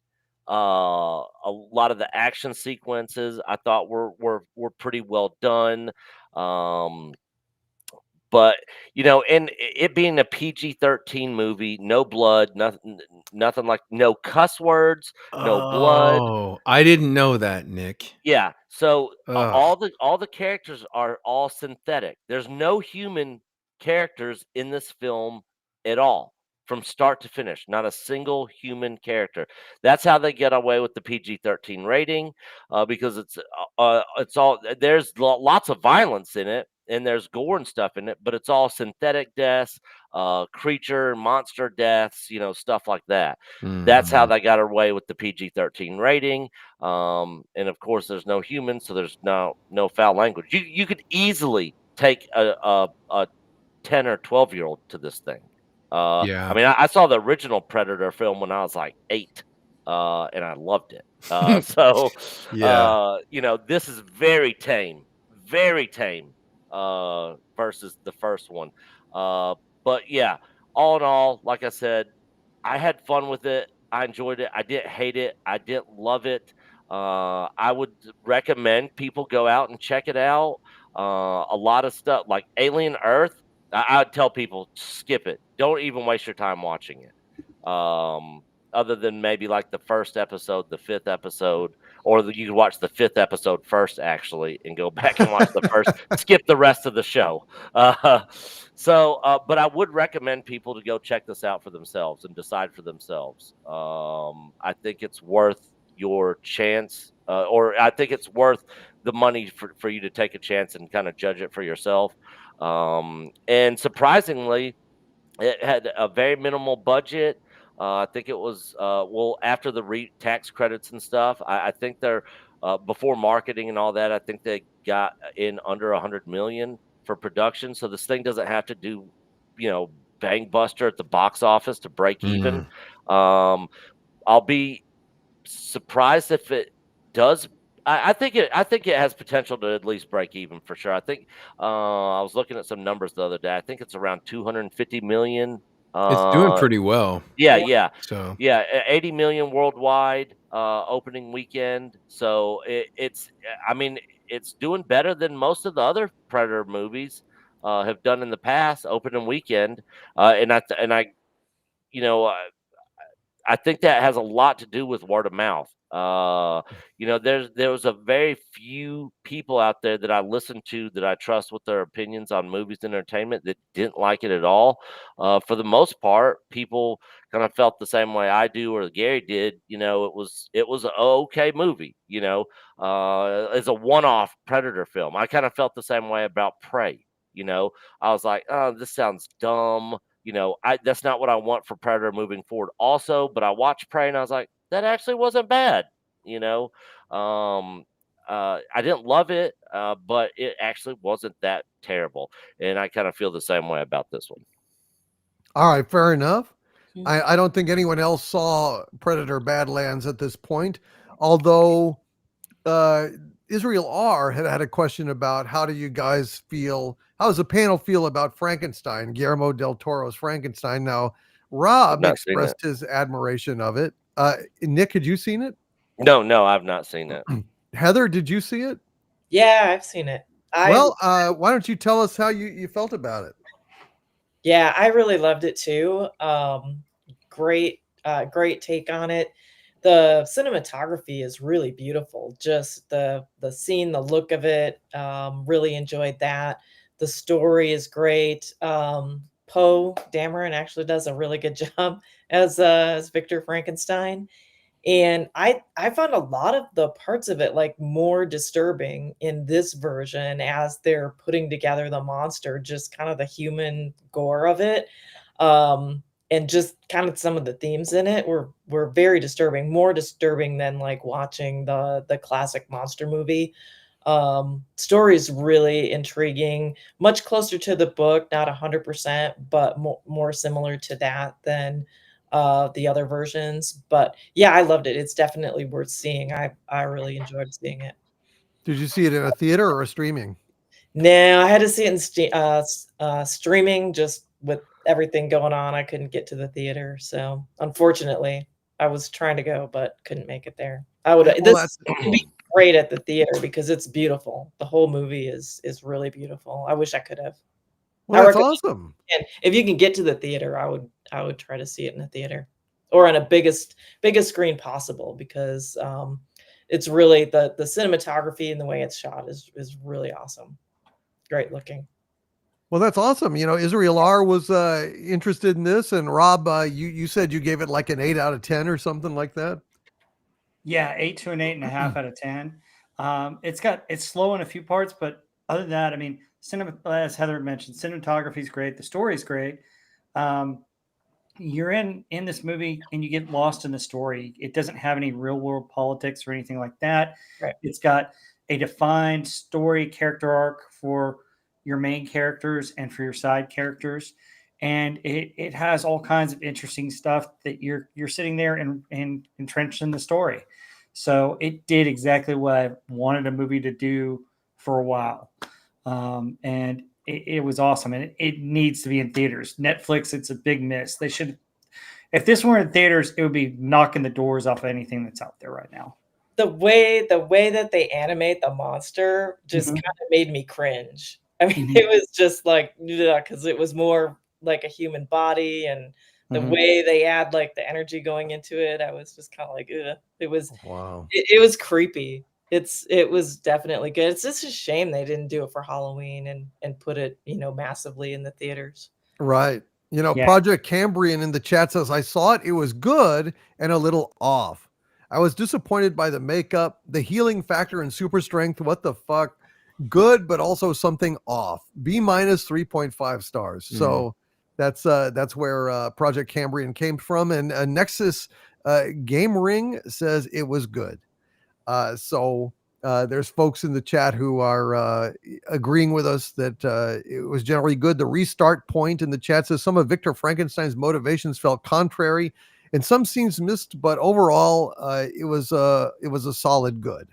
So I'll slightly disagree with some of his what he said about his motivations. I thought his motivations are pretty clear.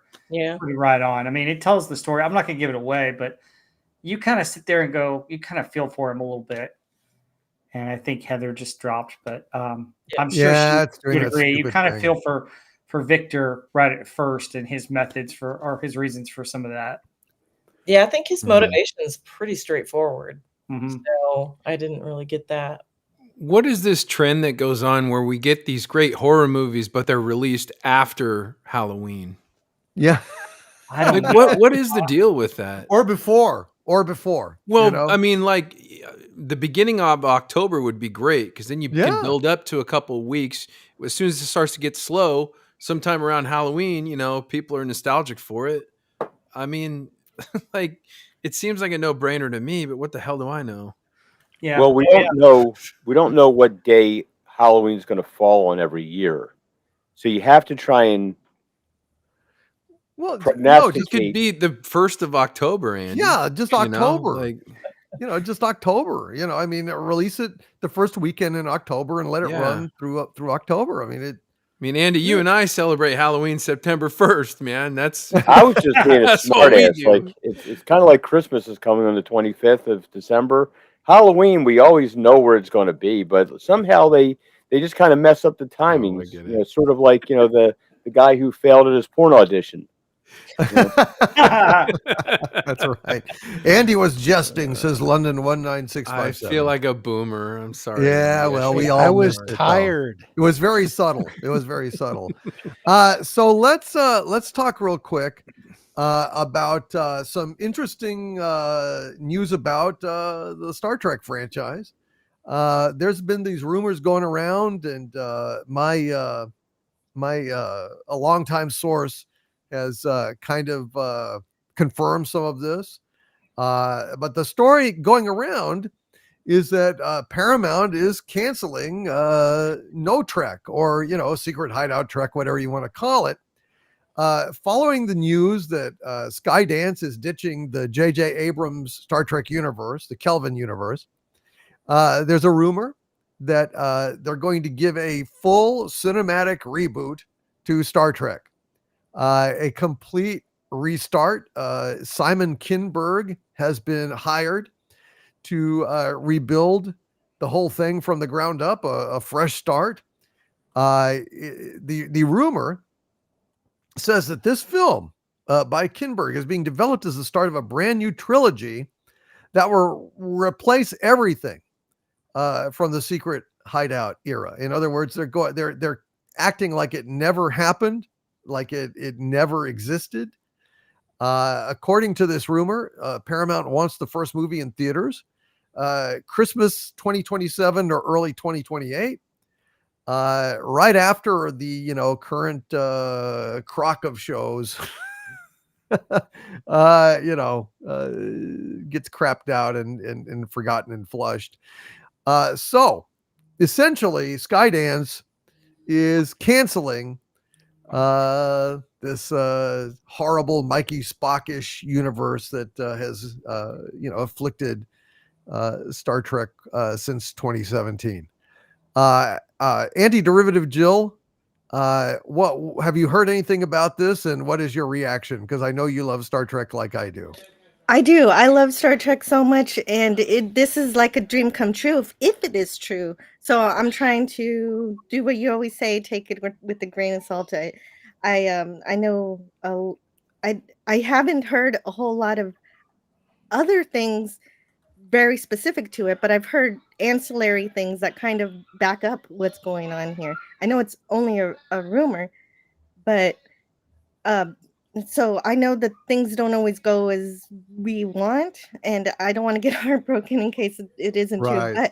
But the thing is, some things do tell me that the course is changing, because I go to some of these. Sometimes I listen to the other side, people who love New Trek, and I can't understand why. I don't like any of it, but they're usually just really supportive of it. And lately, they've been saying things like getting back to the golden age, and they've been talking to Mike Sussman, who's trying to make that Archer series that's supposed to, even the movie that you're talking about also sounds like another prequel. All the fans want to go to the future. We want to see something past Deep Space Nine. But I understand the reasoning for this is that they want to wipe away stuff from the early, like from the Kurt, where Kurtzman started, which he started before Kirk. And and so I can appreciate it for that. And so I want to be cautious about liking it. And there's a lot of other stuff that I've been seeing that makes me think that this might be true, because a lot of the 90s creators for Star Trek, the Berman era, as they call it, and other creators have been talking about how bad the writing is for New Trek, and it is. And they went on the shuttle pod. Well, it's not called the shuttle pod show anymore, but Dominic Keating and the Enterprise guys are doing a show, and they were telling them about that. And Connor Trenier. Connor Trenier, yes, thank you. And yeah, so they were criticizing New Trek with those guys, and I think that's interesting. Why would they be talking about that if they're not being recognized? Hopefully we're gonna get what I've always wanted, is that those 90s writers would teach new writers how to follow Gene's vision, and maybe we can get that. Why not? There's also, well, Edgar Wright's also with Paramount now, so there's also talks that he might do something. And Yeah, so no, there's I a lot mean of that things. would be great, and they're talking about something called Star Trek United, which would be the basically a show about Archer, Yes. becoming president of the Federation, I believe, or something along those lines. His political career, maybe like talking about the Romulan War, which would be very interesting. Yeah, that's the one that Mike Sussman is trying to do. And what's interesting about that is that Archer will have had children at this point, and I guess maybe there's gonna be some torch carrying in terms of future storylines from that point, and I don't know exactly what's gonna happen, but all I want is for this rumor to be true, and Secret Hideout is gone. Other production companies deserve a chance at making Star Trek, because Secret Hideout has been an abysmal failure from start to finish. Yep. Well, you're not going to get an argument from me. I'm not going to argue with it. Anyone have any comments on this particular story? I have one. I just don't try to rehash anything that's already been done and retell it in a different way. Tell your own story and set it in the right universe. And remember, Star Trek isn't like some of the other shows where it's just straight action. It's action, but we need some thought into it too, because that's the other thing that was great about Star Trek, is it made me think along with some action and cool scenes. So there was a lot of like science involved, and they had like a lot of like physicists and experts in science, on set, and then when they were writing episodes, and I wish they'd kind of get back to all that. Yeah, they had science consultants. They would send the scripts in to the DeForest Kelly group back in the 60s. DeForest group. Yeah, it wasn't DeForest Kelly, but yeah. No, not DeForest Kelly, but you know what I mean. Yeah, they did. Sean, what do you think of this? I'm cautiously optimistic, of course, with a grain of salt. You got to take everything with that. But there is a lot of buzz. There is a lot of support from the fans that want to see it come back. And it's like I've been saying, I think if they make an earnest effort to bring the show back as it should come back, and treat the characters right, treat the stories right, and give us science fiction, the fans will forgive everything that happened before. Star Trek fans are inherently forgiving creatures, and that's why we can love Spock's brain and then go right into another one, and we don't hate the show for it. We know there's going to be some stinkers in there, but as long as their hearts are in the right place, I think we'll know it. And there's a lot of buzz and a lot of support. So I'm hopeful. I'd like to see something happen, and whether it's going to be a full feature release, maybe a mini series, maybe a 2-part movie streaming. I would love to see them wrap up Captain Archer's story and use that as a springboard. I'd like to see him become the president of the Federation, which in canon he was. I'd love to see the NX-01 as the refit, like they were going to do in seasons 5 and 6. They were going to give it the secondary hull and make it look more like the Constitution class. I'd love to see that. Yeah.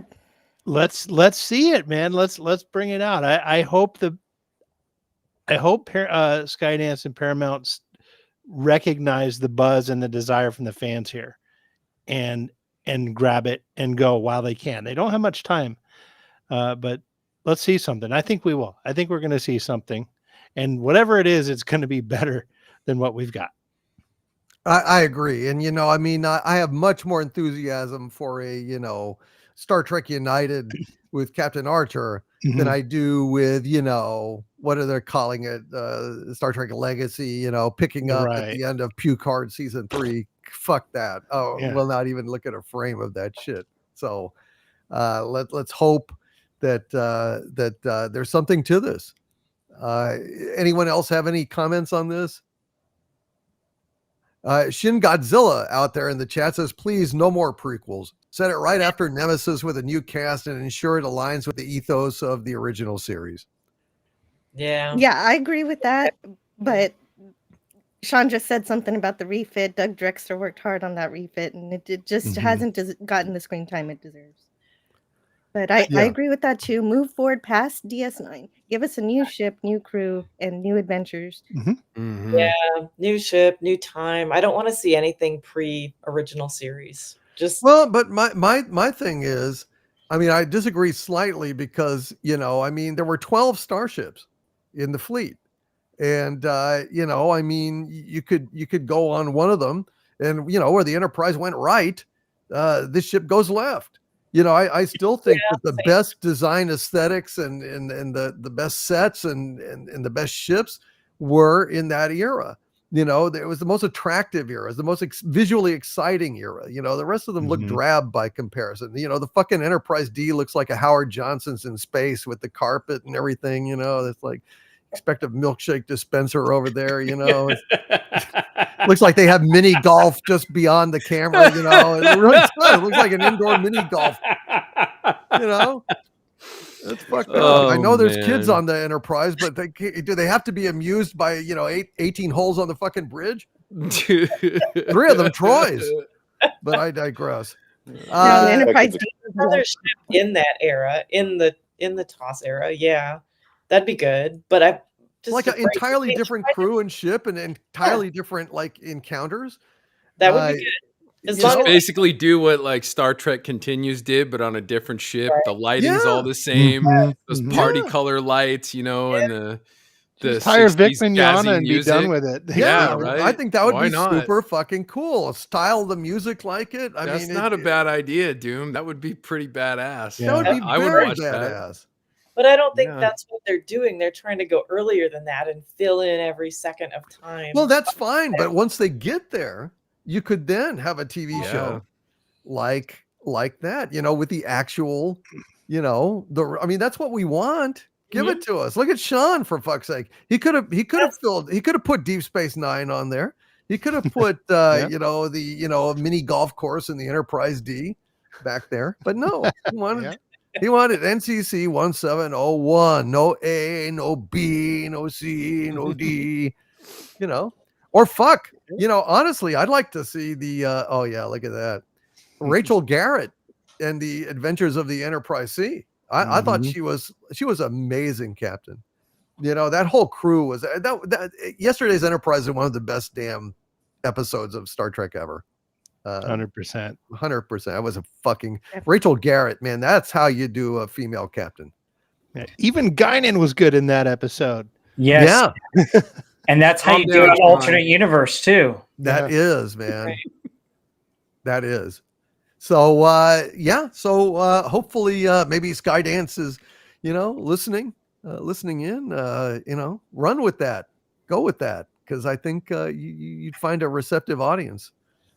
Certainly I would love to see that, hell, you could even, do something like, Captain Tracy, and his ship before he went insane. Finding, the planet of the Yangs and the Combs, and, he got hooked on this immortality thing. He was obviously a good captain. Or Garth of Izar. Captain Garth, yeah. Lord Garth. Star Trek, it's got potential. And Axanar, the Axanar guys. I was lucky enough to see some of their, work that they've been working on. Star Trek Axanar has done some really, really great stuff. It was very kind of the producer to let me see some of that footage, and gosh, I think much better than what we've been getting. So a lot of possibilities out there, folks. They did make one mistake. They had Tim Russ in the Axanar. well, that was before he, got all weird on us. And all right, one other thing before we go. There's a very cool. I'm gonna put this on the screen. There's a cool trailer out there called Hunting Season, and this is a Mel Gibson project. I believe that it is on Netflix, and it's basically a bunch of weirdos and thugs terrorizing a community, and Mel Gibson is a hunter. He and his daughter, they like to hunt, and they get involved in some really seriously fucked up shit with this gang of, I don't know, they're really creepy fucking assholes, and it just seemed like this seemed like a very promising show, and or a movie. I'm not sure, is it a movie or is it a TV series? Movie, I think. Is it a movie? Movie. Yeah. I'm really looking forward to seeing it, and I just wanted to mention this, give it a little plug, because it looks fucking awesome. Have any of you seen this? I think Rob, didn't you send this trailer to me? I didn't send it to you, but I've seen the trailer and it looks pretty cool. It looks interesting. Yeah, I sent it over to you, DC. I saw the second I saw it, I'm like, I'm sending this to him. Yeah, man. What did you think of it, Sean? Oh, it's awesome. It is unapologetic testosterone, vengeance, protection. Mel Gibson looks and sounds amazing in it. It's like looking at the old Mel Gibson, just with a little gray. The story looks great. It's almost like I got a lot of John Wick vibes from it. Yeah. Mm-hmm. Yeah. I just and again, just like Frankenstein, it's limited release in theaters. Like, why are they doing this? Hey, good grief! Come on, Netflix. But it comes out December 5th, so I'm going to try to find a place near me to go see it. It looks so good. Yeah, it looks like something I'd want to go see in the theater. I thought his last movie that he did, Flight Risk, was pretty good too. So. Yeah, this honestly, watch the trailer if you haven't. I think you'll come away saying, "Oh yeah, I gotta see this." Mm-hmm. I mean, it's not revolutionary. It's not like something you've never seen, but it's kind of one of those things that you want more of. I mean, a great revenge movie like this, a great movie about a lone hero and his daughter. To be fair, I mean, she's pretty good with her rifle as well.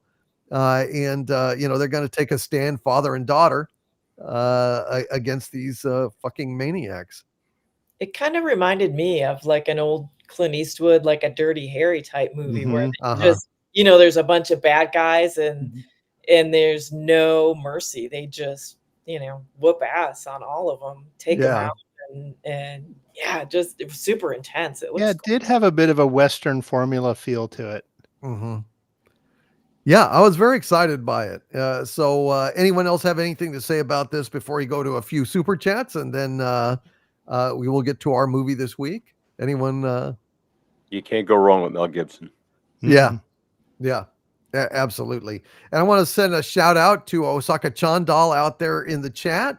And I was planning on inviting you this next week to come back on, Osaka Chandal. So I saw your email, but I didn't have time to respond to it. We'll get you on this next week. Sound good? All right. So let me go ahead and take that down. Hold on just a sec. And let's go ahead and get to some more of these here super chat things. What do you say?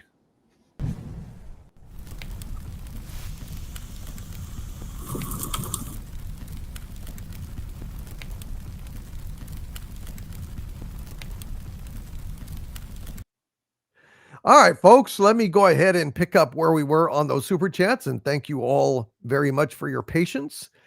Let me see, where was I? Okay, Tiara Blade has been a channel member for 62 months. Hail to you, Tiara Blade says to all actors, shut up and dance, monkey, dance. So that's how Tiara Blade feels about it, and actors, venting their political spleen at us all. Hail to you, Tiara Blade. I like that. Shut up and dance, monkey, dance. Angry Yeti TV with a $5 super chat. Hail to you, Angry Yeti TV says, you are the chosen one, mannequin. You are supposed to wear the clothes, not become them. Harkening back to my earlier joke about Mannequin Skywalker. Thank you very much to Archvillain, Angry Yeti TV. Great to see you here tonight, Angry One. Thank you for popping in here, and thank you for the laugh. I like that. And Darksaber Force with a $2 super chat says, who hurts more, Harrison Ford or Mark Hamill? Do you mean, do you mean the audience? Like, what they've become? Who hurts more, Harrison Ford or Mark Hamill? Or do you mean personally? I would imagine Mark Hamill hurts worse personally. All he's been through and, having to, basically, endure Ruin Johnson and, The Last Jedi and all that shit. I think Harrison Ford has inflicted more pain on the audience, with Indy 5 and I don't know, being kind of a crusty caricature of his former self at this point. I don't know. I guess that's really a point for debate out there. Hail to you, Darksaber Force, and thank you for that question, even though I didn't quite get the nuance of it. Israel R with a $10 super chat. Producer Israel R tonight. Hail to you, my friend. He says, hail again, DC. He says, I understand some folks enjoyed Predator Bad Vibes, Lands, excuse me, but in my opinion, it doesn't fit what the Predator IP should be. Maybe on its own, the movie would be something. Thoughts? Cheers. Yeah, actually, you sent that before our Predator review, and I think we answered that pretty thoroughly, Israel R. At least the folks that have seen it. To me, a PG Predator is not a real Predator. It's like a PG Exorcist.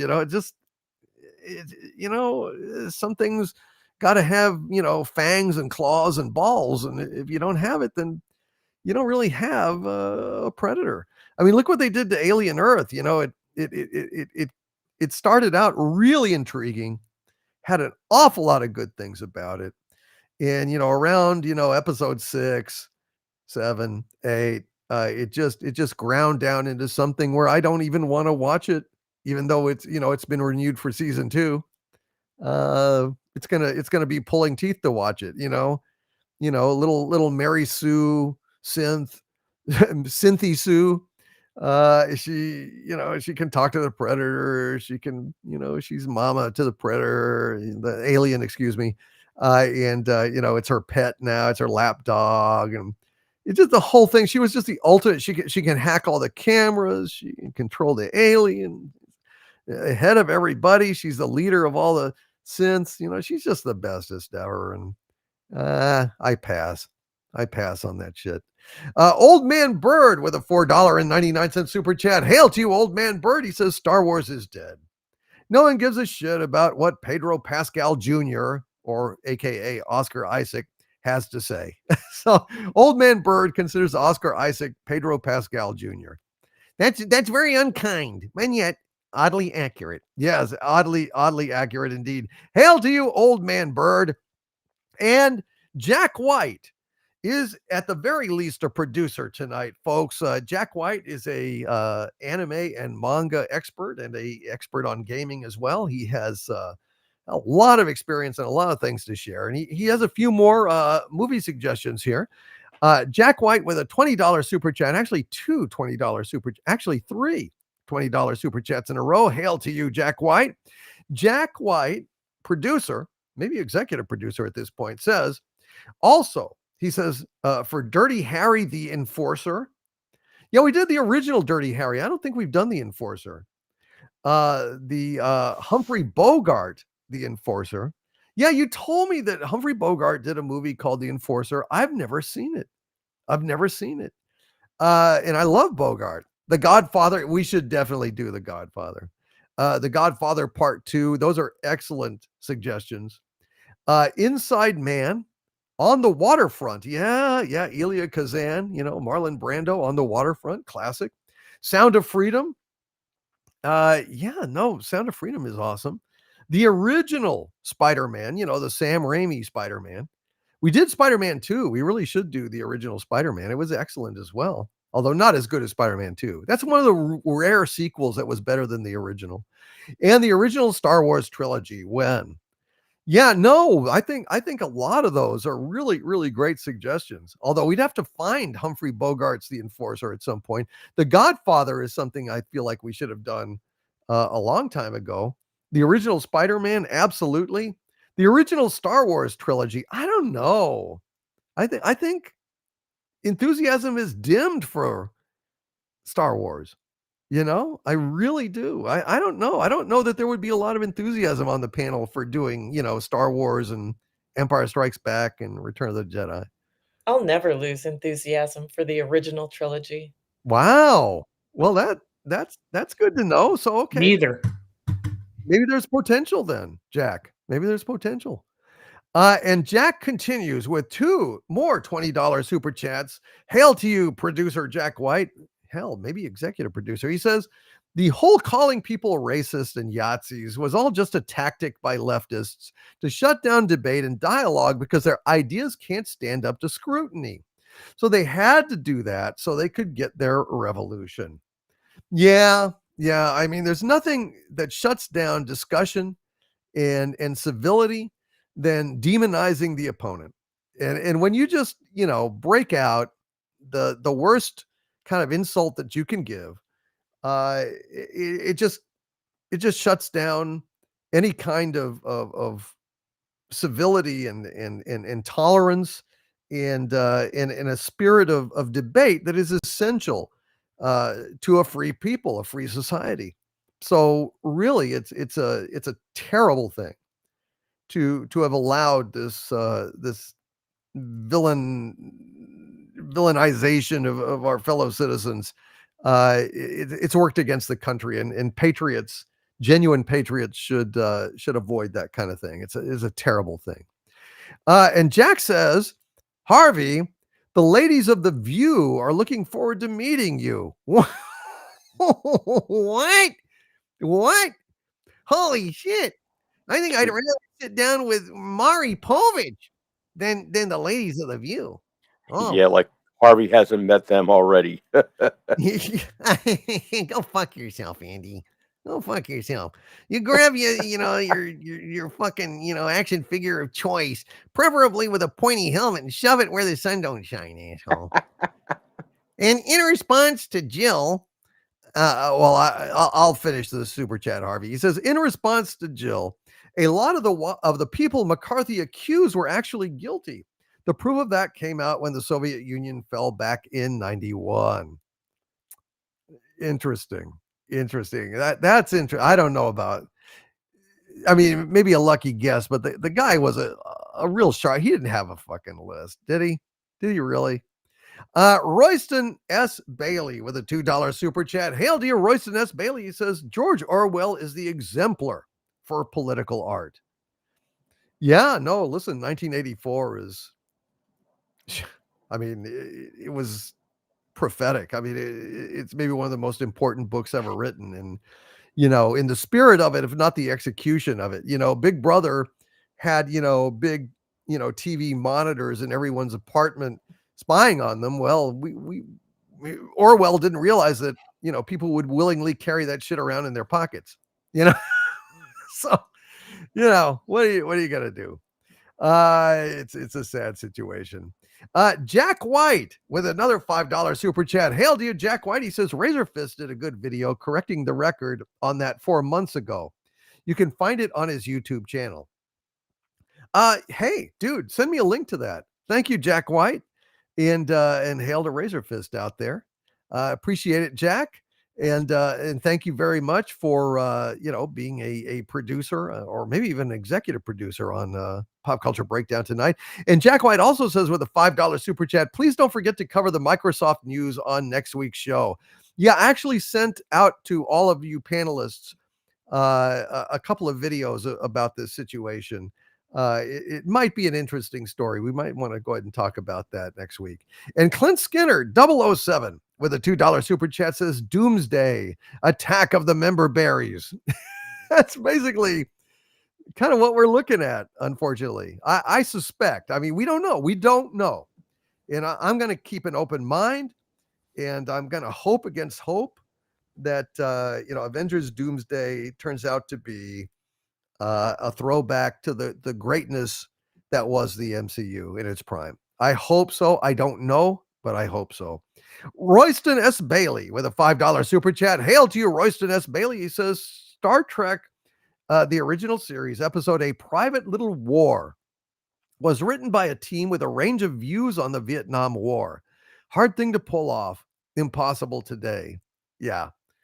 No, I mean, that was kind of Star Trek at its finest. The Klingons are arming, the villagers, and the Federation is arming the tribesmen, and kind of a proxy war. It was a way to comment on something that they could not openly comment about in the politics of the day. So fascinating stuff as far as I'm concerned. And Radioactive Actual with a $5 super chat. Hail to you, Radioactive Actual. Says, unless it's Avenger D-Day, I don't see the point. Hail to you, Radioactive Actual. I appreciate the sentiment, my friend. Hail to you. Jack White with a $5 super chat. Hail to you, Jack White. He says, and again, this is a producer. I think it's executive producer, Jack White. Jack White says, did any of you see the trailer for the Fatal Frame 2 Crimson Butterfly remake that got released yesterday? If so, then thoughts. Shit, I don't even know what is Fatal Frame 2 Crimson Butterfly a game? I know you sent me a few trailers in the mail. I haven't been able to watch all of them, although I did reply to you today, Jack. I don't know if, you must have gotten those. Does anyone else on the panel know what Fatal Frame 2 Crimson Butterfly is? Never heard of it. Never heard of it. No. It must be a game. I think it must be a game. It's a remake, I guess, of a game. Well, Jack, shit, send me a little information about that, because I don't know anything about that. I've never even heard of it. I don't think you've even mentioned it before, have you? And Royston S. Bailey with two $2 super chats in a row. Thank you, Royston S. Bailey. He says, nah, I don't think so. He says, Disney will sink $800 million into production and marketing for Avengers Doomsday. Yeah, that would be interesting, Royston S. Bailey. I think it's going to be more. Don't you? Don't you guys on the panel? I mean, don't you think that Avengers Doomsday is going to cost more when you factor in the budget and the marketing than $800 million? Wait, they're going to go 100% all in with the marketing because they have to. Mm-hmm. I think so. I mean, just the number, the sheer number of big actors, names that they've got. I don't know. I can't even calculate how high this budget could go. They have to be all in. Totally all in. I mean, it's staggering. It's absolutely staggering. Sigvaldason with a $5 super chat. The high priest of the cult of Harvey. Hail to you, Sigvaldason. Sigvaldason says, hope everyone is enjoying Harvey Cthulhu Presents Pop Culture Breakdown tonight. Hey, Harvey Cthulhu, I'm not going to read this. I'll take over. Harvey Cthulhu Presents Pop Culture Breakdown tonight. A Harvey Cthulhu production, TM. Pushing the button equals the solution. Well, he is the high priest of the cult of Harvey, so you expect this kind of insanity from him. Hail to you, Sigvaldason, you maniac. And Trevin Lane with a $10 super chat. Hail to you, Trevin Lane says, Everything Everywhere All at Once is the only multiverse story that actually works and is very good. The main character has to learn to care in a multiversal saga involving her own family. Yeah, I didn't see that because it stars, Captain Giorgio girl from, Star Trek Disgracery, STD as I call it. I can't even look at Michelle Yao anymore. Not after seeing her in Section 31 and, Giorgio girl, the beloved, lovable, wacky, Terran Empire, tyrant that, plucks people's eyeballs out and eats them. Fuck that. So I hear you. I hear people like, Everything Everywhere All at Once. Did any of you on the panel see that? I've never even heard of it. I have not seen it.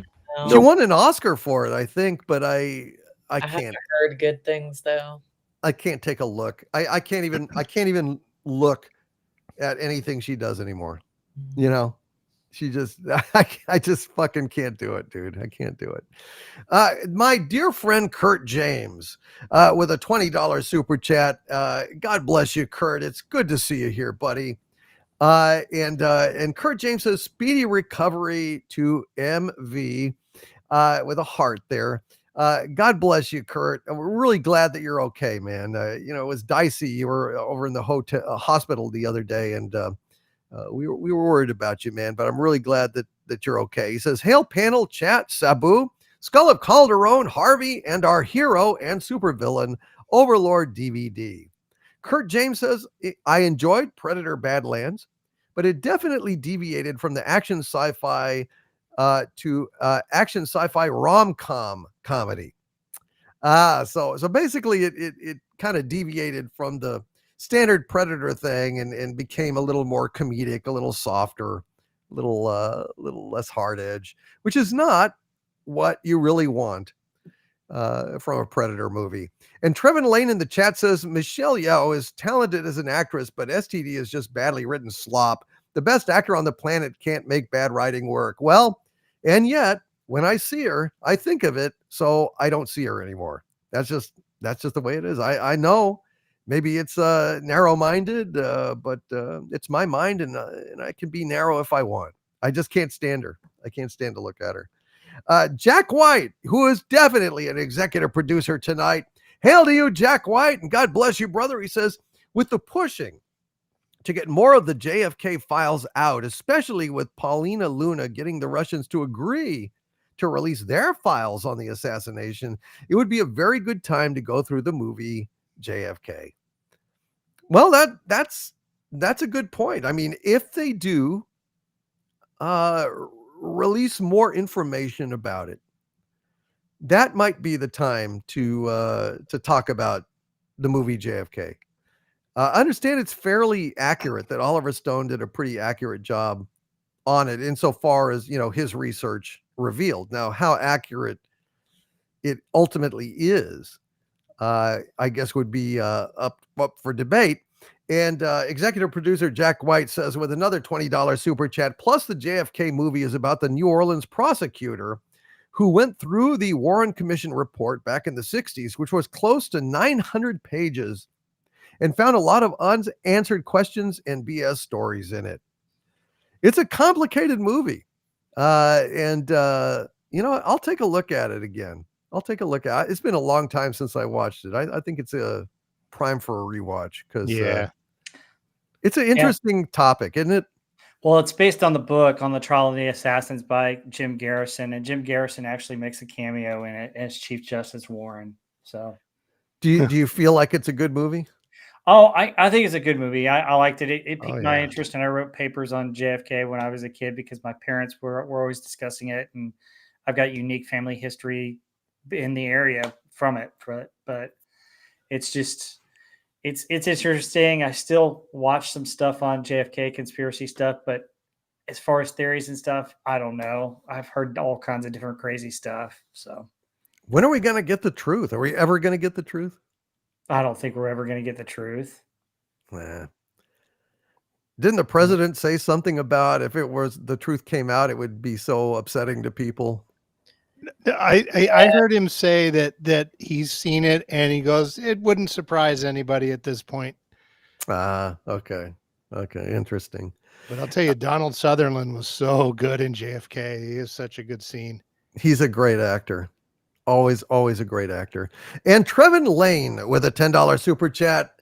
Hail to you, Trevin Lane. He says, while I think that animation is the best medium for superhero movies and series, Batfam needs to go to hell and be buggered by a pineapple for all of eternity. He says that series looks worse than Velma. Ooh. It is disgusting. There's no fucking doubt about it. It is disgusting. All right. Well, let's get away from disgusting and let's get towards something really good. Let's go ahead and get to the movie that we love. If it'll play. No, now it's look at that. How did this all get fucked up? All right, well, swing, dang, dang, dang, dang, dang, dang, dang, dang, dang, dang, dang. Okay, well, god damn it. All right, well, that isn't that fucking special. All right, well, let's get to the movie that we love. God damn it, what the fuck happened? They're all like corrupted here. They're all corrupted. I didn't do anything to them. All right. Well, god damn it. All right, let's get to Back to the Future 2. The reason there's a reason we picked this movie for today for this episode. And Gary Ambrosia is going to tell us a little bit about this great film. Okay. there is a reason. Actually, I didn't know what the reason was. Oh, it's November 12th. Yeah. Oh, that's right. It's November 12th. It's the date in the movie. 1955. So that was 70 years ago that Marty McFly was sent back to 1985 from 1955. And then right afterwards, rounded the corner and came right back, and there he was. Okay, here we go. Back to the Future Part 2. Roads where we're going, we don't need roads or air traffic controllers either. That's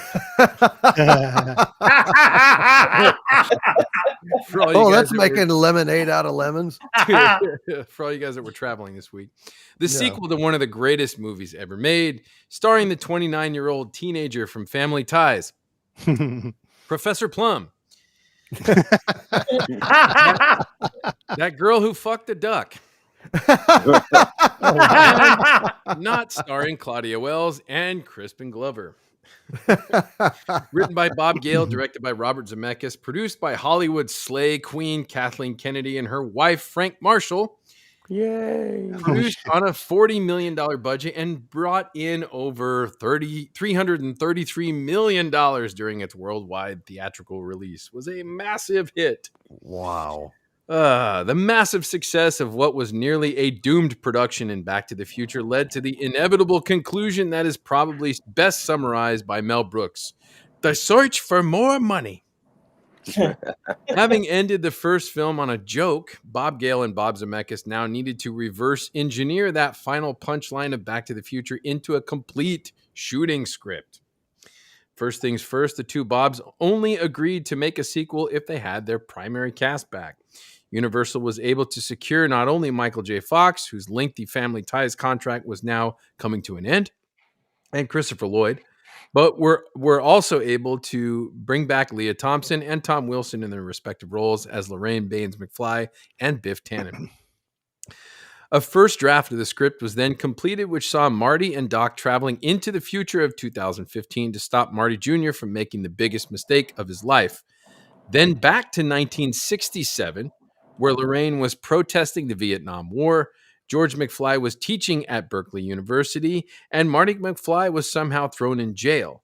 And then on to 1885, where Doc Brown would fulfill his dream of living out his days as a cowboy in the Old West. While taking a break from shooting Who Framed Roger Rabbit in 1987, Bob Zemeckis noted that they had a once-in-a-lifetime opportunity. They had the ability to send a time-traveling character back into the first film and tell another story inside the already existing timeline. So an additional thread was added where Marty and Doc had to go back to the events of November 12th, 1955. This 185-page script was great. However, there were two major problems. Claudia Wells, who played Jennifer Parker, had to decline the sequel due to her mother being diagnosed with cancer. And Crispin Glover declined to return as well. Now, much is to be praised and respected about the integrity of Wells' decision to drop her career and take care of her ailing mother, but not so much in the other case. Apparently, Glover's agent informed the two Bobs that he would not be returning if his excessive financial demands were not met, so they decided to decline his request and proceed to rewrite George's character as a headstone. Bob Gale's actual words. After reading the omnibus sequel script, Steven Spielberg mentioned that although he loved it, it was just too darn long. He suggested breaking it into two separate films, a second and third chapter. The two Bobs agreed that this was how the movie should be made, citing inspiration from the original Star Wars trilogy, which presented a darker second act and concludes the entire story in the final third. The death of George McFly provided the primary plot point for that edge, and it was agreed that both the second and third films would be produced and shot back to back, the third being released just a year after the second. Brilliant. I mean, it really is brilliant. Yes, it is. The missing cast members did still provide some problems to be solved. The two Bobs admitted that they regretted bringing Jennifer into the DeLorean time machine at the end of the first film. Elizabeth Shue was cast in place of Claudia Wells, and no one really seemed to be bothered. There were still some scenes with George McFly, which would prove to be tricky. Actor Jeffrey Wiseman was cast as George, and the actor was heavily made up to resemble Crispin Glover's likeness and facial features. Special effects supervisor Michael Lantieri recalls being asked to construct a futuristic prop which would keep George upside down in traction solely for the purpose of hoping the audience would be less likely to recognize the casting change. After the film was released, Crispin Glover sued Universal for unlicensed use of his likeness and won a settlement of $760,000. Wow. This case led to a new rule at the Film Actors Guild that no studio shall use the likeness of an actor without their consent. Yeah. Apparently, Tom Wilson not only plays Biff Tannen, young, middle-aged, old, and his own grandson, Griff, but he also voices his own grandmother during the 1955 scenes. I never knew that. Biff, where you going? You know, that was him. That's pretty funny. Rather than adhere to the stereotypical dystopian future predictions of Hollywood, the two Bobs decided to show a future that was bright, and the only darkness was that of which the characters brought themselves. Zemeckis admitted that he doesn't like the idea of making movies about aliens or the future, so he decided to embrace the ridiculousness of flying cars and hoverboards. 2 years were spent designing and building the sets and future aspects of Back to the Future 2. Special effects supervisor Michael Lantieri was tasked by Bob Gale early on to contact Cornell University in regard to their work on maglev technology, which was being developed for trains. Although this did not pan out, the age-old, tried-and-true method of flying actors on wires were used for the hoverboard sequences, despite massive rumors about the Universal backlot being fitted with new technology to make actual working hoverboards for Back to the Future 2. Although I remember being in elementary school when this movie came out, and everybody was, talking about, oh my gosh, they use real hoverboards in this movie, and it was like a big deal, and I thought it was real, but well, a lot of people did, Yeah, I mean, a lot of people did think it about was that. real. But although it is easy to criticize the outlandish and sometimes laughable future predictions made by the film, there were a few things the two Bobs got right. And some of them even flat out came true. As of 2021, a successful hoverboard, now called a magboard, has been created at the Paris Diderot University. The younger generations of today are very nostalgic for the 80s. And the Chicago Cubs almost won the National League Champions Series against the New York Mets on October 21st, 2015, which coincidentally is the exact day that Marty and Doc arrived in the future. Just a year later, in 2016, the Cubs did break their 107-year drought, winning the World Series against the Cleveland Indians. Woohoo! I guess the Back to the Future social media account, they reposted something about that when they won and said, due to a paradox created by Doc and Marty, the Cubs did win the series just a year later. Thank you for your attention to this matter, or something like that. That's awesome. Clever. Yeah.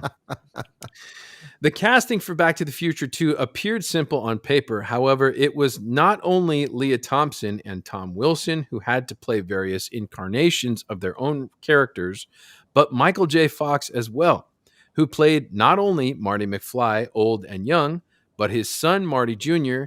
and his daughter Marlene as well, which I will note right now is probably the greatest drag queen performance I've ever seen.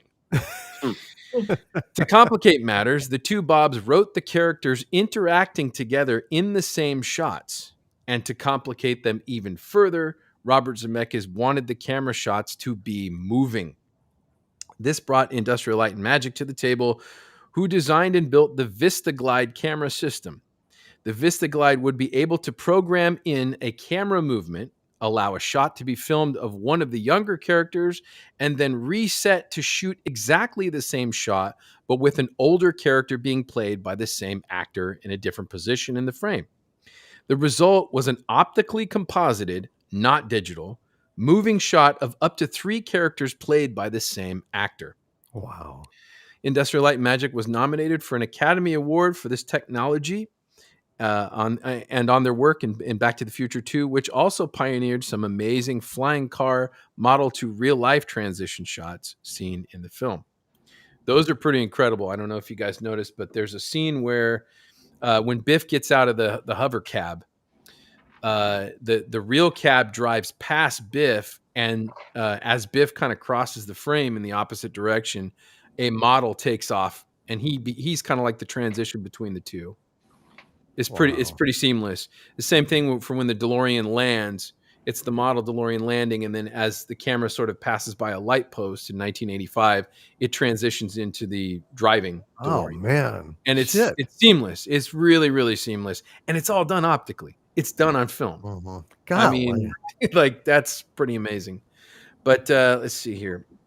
My final note here, because of the film ends on such a dark cliffhanger, the two Bobs had decided that because enough of Back to the Future 3 had already been shot in Sonoma, California, they would compose a quick teaser for the final chapter before the credits rolled. This gave some hope that we wouldn't have to wait long for the conclusion to the story, and was a huge contributor to the success of the third film. Wow. This movie is, people were anticipating this movie for 4 years. I remember seeing this movie in the theater, and this was the biggest, most hyped up movie I think I had ever saw in my childhood. Like I remember sitting in this massive theater, and it was packed, and people were throwing stuff around. I was only 9 years old when this movie came out, and I was such a huge fan of the first movie, which I had seen when I was 5. And this was such a big deal. This was the biggest event movie of my childhood. And it was incredible, and the learning all the aspects and all the production woes and the troubles of the first movie. They had some more on this one, and then shooting the third one back to back. It's wild. It was a monumental task. Bob Gale was talking about how Robert Zemeckis would literally they'd be filming on Back to the Future 2, and the day they stopped filming Back to the Future 2, he'd get on a plane from the hotel in Burbank, fly up to Sonoma, be shooting, fly back that night, and go over to the editing room and check with Bob Gale and the editor on how Back to the Future 2 was doing, and sleep for about 3 hours and get up and do it again for about 3 weeks straight. Wow. That was his life for 3-4 weeks. He didn't stop filming Back to the Future 2 to Back to the Future 3. Pretty incredible. It is, and it's maybe that's why it's so fucking seamless. I mean, This really is one of the best trilogies in history. I mean, it really, you can't point to any of the movies and say, well, this one dropped the ball, this one let us down. It's from start to finish, it makes a great saga. It all Yeah. hooks in. It's really this is great writing. It is, and I never watch 2 without watching 3 right afterward. Right. I never do. Sometimes I don't watch the first one. Sometimes I'll just start on the second one, and I don't ever stop. I watch 2 and 3 all together. Just the way it ties in, it's really and the first one is the same way. I mean, just all the plot elements, just They're amazing. dovetail. You know, They're Even- amazing. Yeah, I noticed a few things. I went and saw the anniversary re-release of the first movie in the theater recently, and I noticed a couple things that I hadn't noticed before. Like, you guys remember the uncle, Jailbird Joey? Yes. When he goes back in time, he's in his little crib, and there's a joke, better get used to these bars, kid, and he's like, yeah, he just loves his playpen. We leave him in there all day. But there's something I that was really funny that I didn't notice before is the little baby is actually wearing a black and white striped shirt. Yes. Yes. He's already like in a little prison outfit. I never noticed that before. I thought that was hilarious. Fucking fate. But I kind of wish there was a few things that I just kind of was, were like wishful thinking in the first movie. Like I kind of wish that Doc Brown's hair was just, this like dark brown, and his hair didn't go white until he actually made the connection of the cable that sent Marty back, and the lightning would have turned his hair white.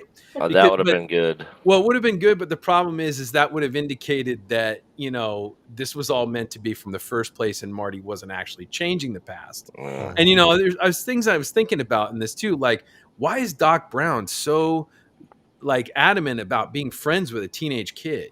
It's just weird. Well, it makes sense if he already knew Marty, and he had to remain friends to complete the timeline, to stick around in this kid's life to the point where, he had to have him test out the DeLorean, and that's where the whole story kind of completes itself. Yeah. So, I mean, that kind of makes sense too. That again, this is just like me spitballing. I'm not saying that this is canon or anything, but I think that Bob Gale and Bob Zemeckis did say that they were really they were throttled by the ending of the movie that they shot, because it was kind of a joke, like the Mr. Fusion thing, and like, they all pile up in the car and take off. Well, they had to base this entire story off of that, and they had to reverse engineer it because they didn't have a plan for the sequel. Wow. So they did a damn good job. They are really good writers. And boy, this movie, this one in particular, when I was 9 years old, like I said, it was a big event movie. And that was right around the time when I was going to Universal Studios all the time when I was a kid. And I would just, you'd see the tram tour, and they'd have like fences around the clock tower, and they're like, yeah, we're shooting Back to the Future too. I'm like, oh my God. Like it was such a big deal. I was pointing this stuff out to my mom, and it was really neat. You couldn't see anything because they were, flagging it all off, but they kept it really secret. But it was, this was great. I love the end of this too. Doc Brown has the success of sending him back, and then Marty just runs around the corner and he loses it. Very, very smart. Anyway, yeah, this movie is really, really great. These movies are just so good. The first one it's one of the greatest movies ever made. I don't know that I don't think that movies don't get any better than the first movie. I don't know that you can make a better movie than the first movie. So it's tough. Although, hey, get this, folks. Apple 2GS made the claim just now in the chat that they removed the Ooh La La magazine scene on Disney Plus. That's why physical media rules. Now, somebody else said, yeah, but I think they put it back. Crouching Taylor, Hidden Swift says, yeah, but I think they put it back. They did. They corrected it. They did. Okay, good. But that's a good point, because these companies, eventually the temptation to edit these movies is going to become irresistible to them. That's why physical media rules, because that's your hedging against Big Brother, editing the shit out of your culture. Right. So that's God, that was awful. Great job, Gary. Thank you so much, man. That is fantastic. I'm glad they put it back. Nick, you a fan of Back to the Future too? Absolutely. I love this whole trilogy. I mean, it's in my top 5 of Mhm. all-time trilogies ever made, ever. Yeah. I love the way they did all 3 of these films. It's basically one big long movie, because there's no time space between each movie. It is a Mhm. direct continuation from one film to the next film to the next film. Yeah. I absolutely love the writing, and I prefer them in the order that they release. Like the first movie, all time favorite. Second one's my second. Third is my third favorite. One of the 3. But yeah, when I first saw this, like I always remembered, like after the first one, seeing it as a kid, I'm like, I it says to be continued. When are we getting another Back to the Future? But that was before the internet and all that, so you never knew, and years went by, and then finally they talked about Back to the Future 2's coming, and it was hyped back then. I mean, everybody could not wait for this film to come out, and they did it justice. It was so cool seeing them go to the future. But then my favorite part of the whole movie is when they go back to the first movie and they're seeing the events of the first movie, from a different perspective. There's 2 Martys there. There's 2 Doc Browns there. I absolutely loved it. I mean, it is brilliance in writing, filming, directing, so everything. The soundtrack. I literally have nothing, no nitpicks, no negative anything to say about this film. It's one of the all-time greats, and it just goes to show they just don't make stuff like this anymore. Yeah. They No, just they really don't, don't. and it's sad. I mean, I would love to see something of this caliber, come out today. I mean, this movie could come out today and be shot the exact same way it was shot back then, and it would still be just as great today. Yeah. Yeah. Yeah, absolutely. Yeah, It's absolutely love it. it's a remarkable achievement. Yeah, you're right. There isn't anything bad about it. No. There's nothing bad in these movies. I think Yeah. I think it's absolutely outstanding. And going to the Old West was a stroke of genius. You Yeah. know, Oh, yeah. I really love the third movie. I The- really, Yeah. really love The, it. the cleavage shots for Leah Thomas. Yeah, I know. I'm like, wow. Yeah. She was hot. She was Yeah, very she was was. hot. Anti-derivative Jill, are you a fan of these movies? You've gotten bigger. Yes, I do. I love the entire Back to the Future trilogy so much because, well, and I think the reason why it's so seamless from 2 to 3 is because wasn't the production on both at the same time, so they were working on both movies Yep. Mhm. Back to back. simultaneously. Mhm. So that's part of why it works so well. Just and it takes science fiction, particularly the time travel, very seriously. Even though it allows itself to be riddled with paradoxes, it drowns in them, and I mean, you could fix them if you said every time you go back, you create a new timeline, but that's not the movie that was written. So you take it the way the Yeah. time travel was written, and it is just so much fun from start to finish. Doesn't slow down. The pace is perfect, and it makes me happy. I just love. I do like the fact that they made the future optimistic because that makes the contrast for when it's Biff's Hill Valley way more Yeah. profound than it. Because if it was a dystopia and then it became another dystopia, who cares? Yeah. And so it's just fun, and just fun time travel puzzle movie. Maybe the only thing I kind of don't like is the whole chicken thing. Where did that wasn't in the first movie. The whole To nobody calls me chicken, and so so I mean it's a little bit comical. And there's a I don't know how I feel about having the trailer for part 3 at the end. That also seemed kind of funny to me, but it would have been more fun if it was a little more mysterious about what was going to happen in the third one. And yet it Right. gave people hope, you know, it gave people like, oh my God, are we really going to see it in a year? You know? Mhm. That's true. It gave him something to be excited about, so maybe I'm okay with it.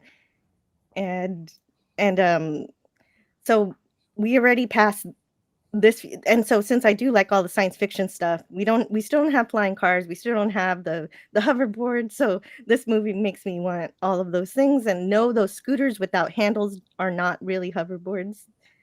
So Yeah, right. They're yeah. Well, yeah. They're weird though. They're weird. They're interesting to see. When I see somebody like scooting around on those things, I think, what the fuck? But and nobody yet wears 2 ties. yeah, it's true. I just love my favorite line, you know, is, you know, this baby hits 88 miles an hour. You're gonna see some serious shit. You know, it's just like it's just so fucking great. It's so fucking great. I love this movie. All these movies, you know, the whole trilogy. It is a movie. It's one big movie. Yeah. I wanted to say just one more thing. Go Everything ahead. else was just there was a cameo from Elijah Wood when he's playing the video game. So that's fun where they say that, oh, using your hands, that's a baby's toy. And then there's when you said that the Screen Actors Guild had to be changed, so people have to be paid for their footage, their likeness. I wonder if that now applies to artificial intelligence. Well, that's the big debate right now. You have to release your likeness to an AI company for them to do it. Right. So that's that who knows? That's new territory. Yep. Yeah. I think a lot of people, when they sign on with an agent nowadays, they just sign that because they want their first gig, and it's good for Forever. eons. Yeah. Forever. Yeah. It's fucked. Rob, what did you think of this movie? Oh man, I love this movie. Okay, so got to tell you the story. So my brother and I had a friend who's my brother's age, but we all kind of hung out in the same neighborhood because my brother was 3 years younger than me, but his name was Matt Rhodes. And he was over at our house when we were getting ready to leave for the movie. And he was like trying to invite himself to go to the movie with us. And my dad gave the classic line, "Roads, where we're going, we don't need roads." So, perfect. But yeah, I love this movie. This movie has so much nostalgia and so much fun to it. You know, the future scenes, I don't know if you guys noticed, but on the TVs when he goes in the Cafe 80s, they had Taxi, which Christopher Lloyd was in, Family Ties, that Michael J. Fox was in. They showed Cheers. They showed the Oprah Winfrey Show. For some reason, they showed part of Pee-wee's Playhouse on the TV. And the funny thing is that in the past, in Biff's garage is a bike just like Pee-wee's from Pee-wee's Big Adventure. I had the screenshot. I don't know if you guys noticed it, but it's in there. The other Easter egg that's in the Cafe 80s that's interesting is that there's a guitar up on the wall that was the same guitar that Marty used in the first film, which is kind of cool. Oh, cool. Yeah, so there are all kinds of fun Easter eggs. I think really the film revolves around this.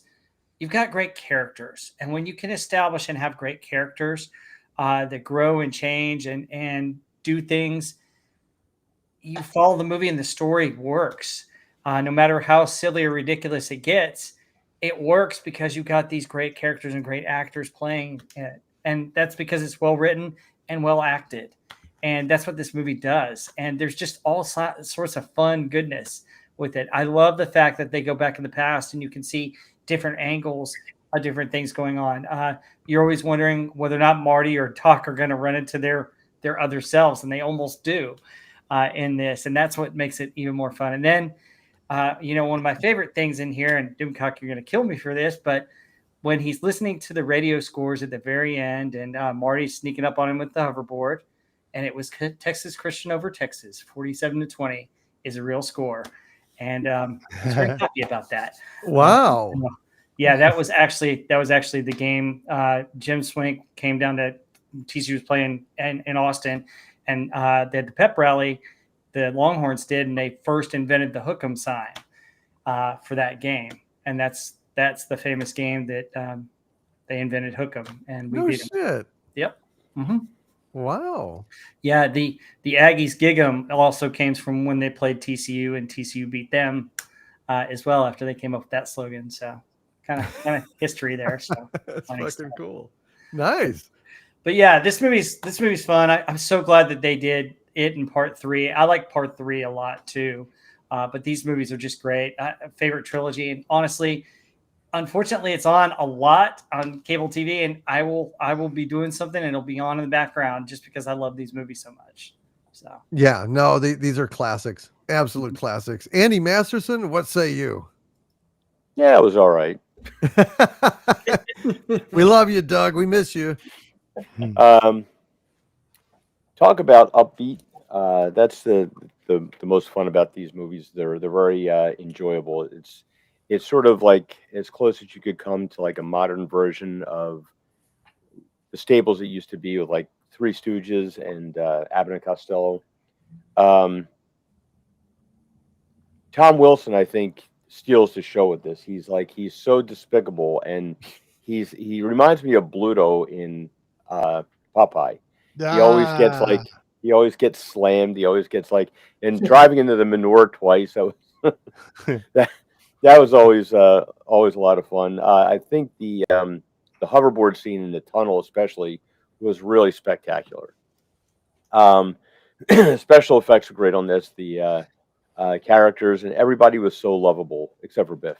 But it was a time that kind of like it's like one of these time capsule films that we talk about things like Stranger Things, where they really go back and they try to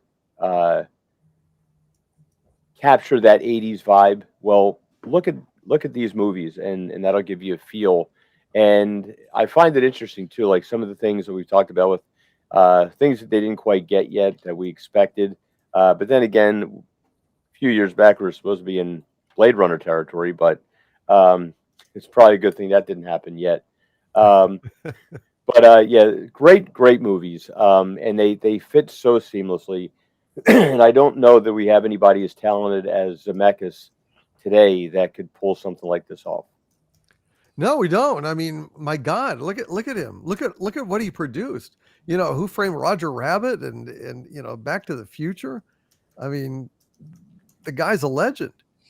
He just cranked out classics. And he had some minor, other minor films like wasn't it Used Cars with Kurt Russell? yes, Or was it yes. Or was it Tin Men? No, it was Used Cars. Yeah, that was Zemeckis. Yeah. Lower budget, but still excellent. Heather L., what do you think about this movie? Yeah, this movie's great. It's really wild compared to the first one. There's so much crazy stuff happens in it, but so just well written, the way they all interweave and the plot entwines together with the first one. But I love the sports almanac. It's such a great plot device because isn't that everybody's dream to know, oh my God, I wish I knew the outcome of this game or these races so I could bet on it and get rich. I thought that was just a perfect way to drive the plot forward, and to have Marty first come up with it and have Biff steal it was brilliant. The futuristic stuff is always fun, and it's always so much cooler than the reality that we actually get, like the Jaws hologram that comes down from the theater and damn flying cars that we never get. And but the best thing is the 80s cafe. Like when I was young, we had 50s diners. Why can't we have these 80s cafes? That's what I really want. Go back to the 80s. But yeah, that the little antique store scene with oh, we've got an antique computer. It's an old computer in there. There's just so many little things that they put in there that just make every scene just so cool. There's so much stuff that you can notice. And I thought it was funny, all the futuristic stuff, and they're still using fax machines. And he's got fax. Oh God. But yeah, it's a really fun movie, and just so many little things, so many little touches that they added. This is super cool, really fun. Amen. Yeah, I love it. I love it. It's about time to rewatch the whole trilogy again for me. Captain Sean, what do you think about this movie? Well, I disagree with their time traveling. I mean, they should have slingshotted around the sun. Of course, That would have been better.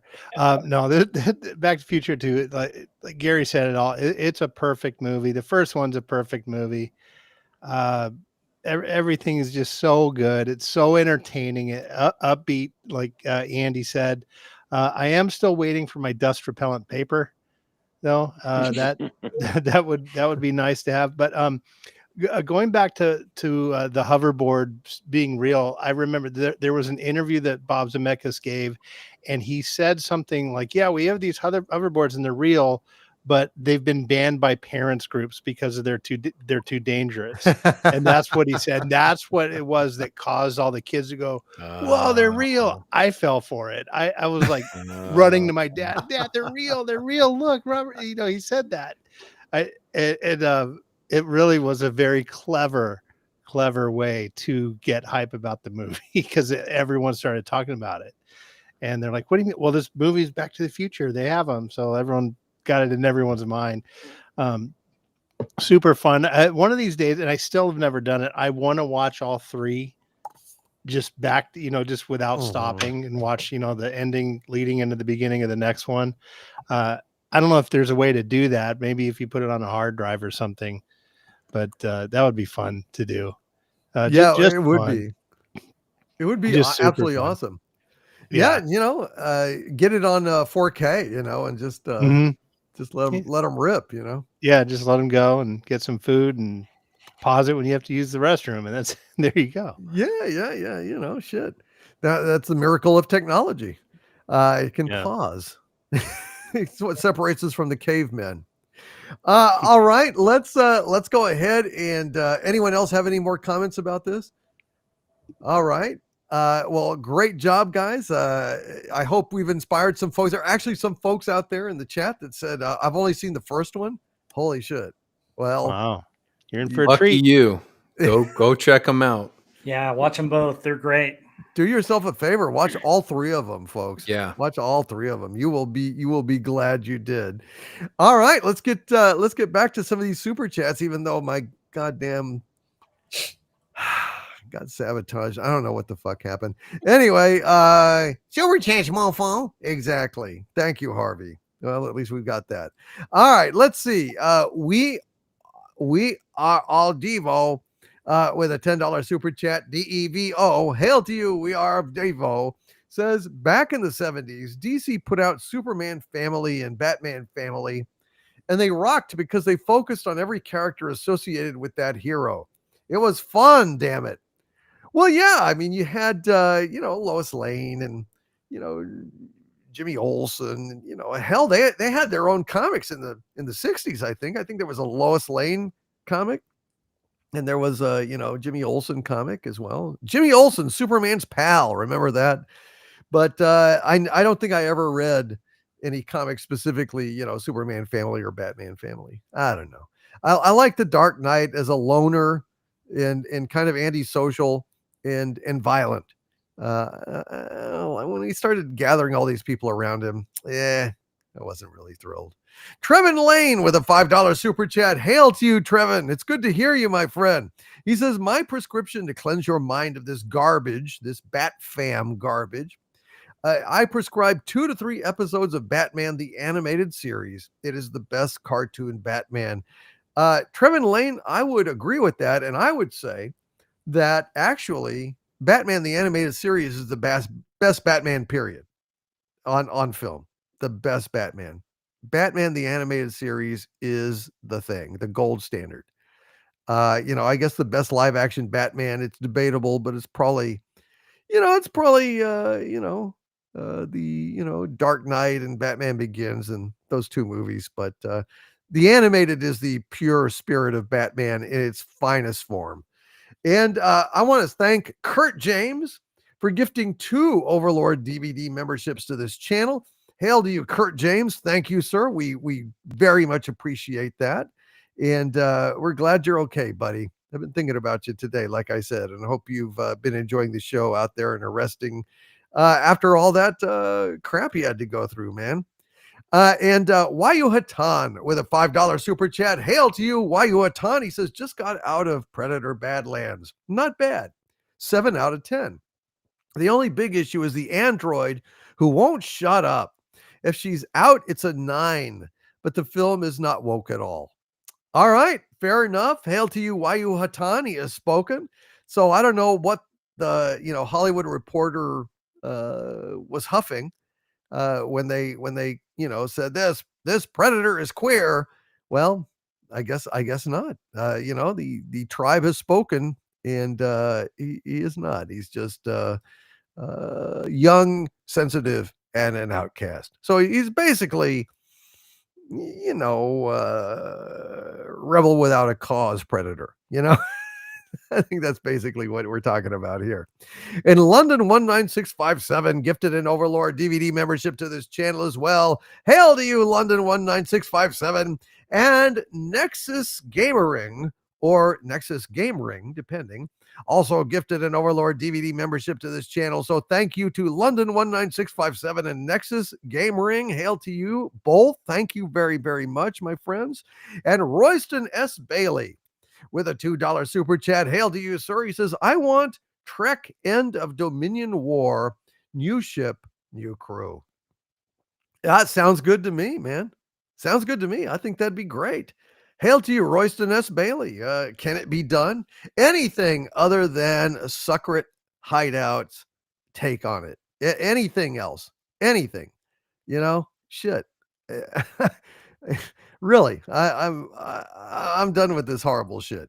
Goku McDuck with a 20 Mexican peso super chat. Hail to you, Goku McDuck says, sorry, I am late again.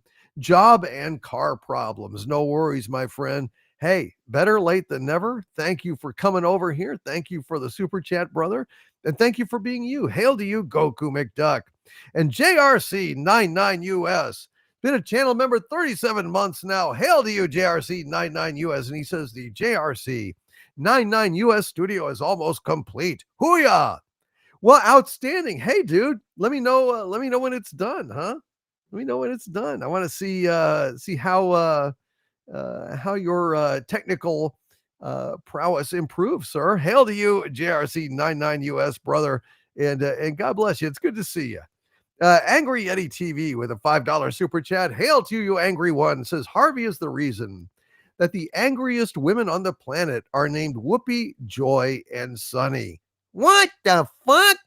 First of all, they're trying to say I got all these damn kids that I don't have, and now they're trying to lay the view on my ass.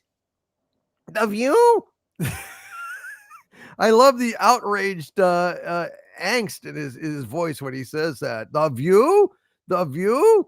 It's like when Alan Arkin in The In-Law says, Z, what? Hey, excuse me, General. He doesn't know what he's talking about. Hail to you, Angry Yeti TV. And Paula Veter Gamer with a $4.99 super chat. Hail to you, Paula Veter Gamer. He says, hail DC and panel. Mario Galaxy, the movie, is looking great. Despite Brie Larson being cast, the little she speaks in the trailer sounded good, optimistic. So Paula Veter Gamer is optimistic about Mario Galaxy, the movie. Well, cool. Yeah, I heard that had released today. I didn't even have a chance to take a look at it, but it sounds promising. Hail to you, Paula Veter Gamer. And Goku McDuck with 220 Mexican peso super chats in a row. Hail to you, Goku. Good to see you. He says, I always wonder how Doc Brown got all them dollars. Well, shit, he's got a flying DeLorean time machine. He can get a few bucks. I don't think that's a problem. Hail to you, Goku McDuck. And he also says the Back to the Future trilogy is the last great film trilogy. Well, now Lord of the Rings came out after Back to the Future. Goku McDuck, are you saying that the Lord of the Rings trilogy is not a great trilogy? Oh, and then he anticipated me saying that and answered. Goku McDuck with a 50 Mexican peso super chat answers my question. I didn't cheat. I didn't see that. Goku McDuck says, yes, many disagree with me and say Lord of the Rings is the other great film trilogy, but I feel the Hobbit movies ruined that. Still, the Lord of the Ring movies are great. Well, I mean, it's not a trilogy if it's 6 movies. You've got the Lord of the Rings film trilogy, and then you've got the Hobbit trilogy. And the Hobbit trilogy is a big pile of shit. I mean, it's just, I don't know how they blew that. It should have just been one movie and that's it. But they stretched it out. They added characters. They, gave a bunch of balderdash and bullshit. And yeah, I didn't even watch the final movie. I didn't even watch the final movie. I couldn't give a shit. Not even to see Smaug, rampage. It's like, nah, I'm done. I'm done with this shit. And Kurt James in the chat says, thank you, Overlord DVD. Chest pains, echocardiogram, and then a heart catheterization. No blockages. Following up with cardiologists and have a bunch of new meds on order. See, this is what our friend Kurt James went through during my last Archvillain live stream. And he was there. He was at the Archvillain live stream talking to us. No, excuse me. It wasn't the Archvillain live stream. It was a Doomcock roundtable. Excuse me, Kurt. Sorry about that. God bless you, Kurt. We're really glad that you're okay, brother. God, think about all that he went through. And he's we're hanging with him and hanging out with him and sitting with him while he's doing this, while he's actually in the hospital. It was remarkable. And I'm really glad we were able to be there for you, man. You're a great guy. Crouching Taylor Hidden Swift. It's been a channel member 63 months. I love that. Hail to you, Crouching Taylor Hidden Swift says, who did everyone think Flaherty was? First time viewing. Flaherty? Just a guy from Western Union. Yeah. I mean, I didn't. I mean, had SCTV been there at that time? I guess it had. Oh yeah. I don't know. I didn't. I guess I don't know. Sensory overload. I never really processed it that much. That's an interesting question. Crouching Taylor, Hidden Swift. And Goku McDuck with a 50 Mexican peso super chat. Hail to you, Goku. He says, back when I was a lad, I used to jump/move, pretend that I was using a hoverboard. But I feel this was more influence on the Back to the Future video games. Ah, I see. Yeah, shit. Was there Back to the Future video games? I never played one. I didn't know there was any. Yeah, there's one for PlayStation that I had that was kind of a sequel where you went and you were back in time where Doc in the 20s, 20s and 30s when he was growing up, and you had to do all sorts of things with him. It was kind of cool. Well, there was one for the original Nintendo too, which might be what he's referencing, because the whole time you're on a hoverboard, you have to collect clocks, and it was really difficult. It was really kind of a bad game. Oh God. And Gary Ambrosia will appreciate this. SP48 says Perry Como sings the hits. I love the nightlife. I've got the bogey on the disco. Well, he's known as Mr. Relaxation. I think tonight's performance was a bit up tempo. Fucking SCT. Perry Como is still alive. He's lying there. Fucking SCTV, man. I love that show. That was great. God, it's one of the thing greatest. ever. One of the greatest of all time. Well, folks, let's go around and let everyone say goodnight. Gary Ambrosia is great to have you back. We missed you, buddy.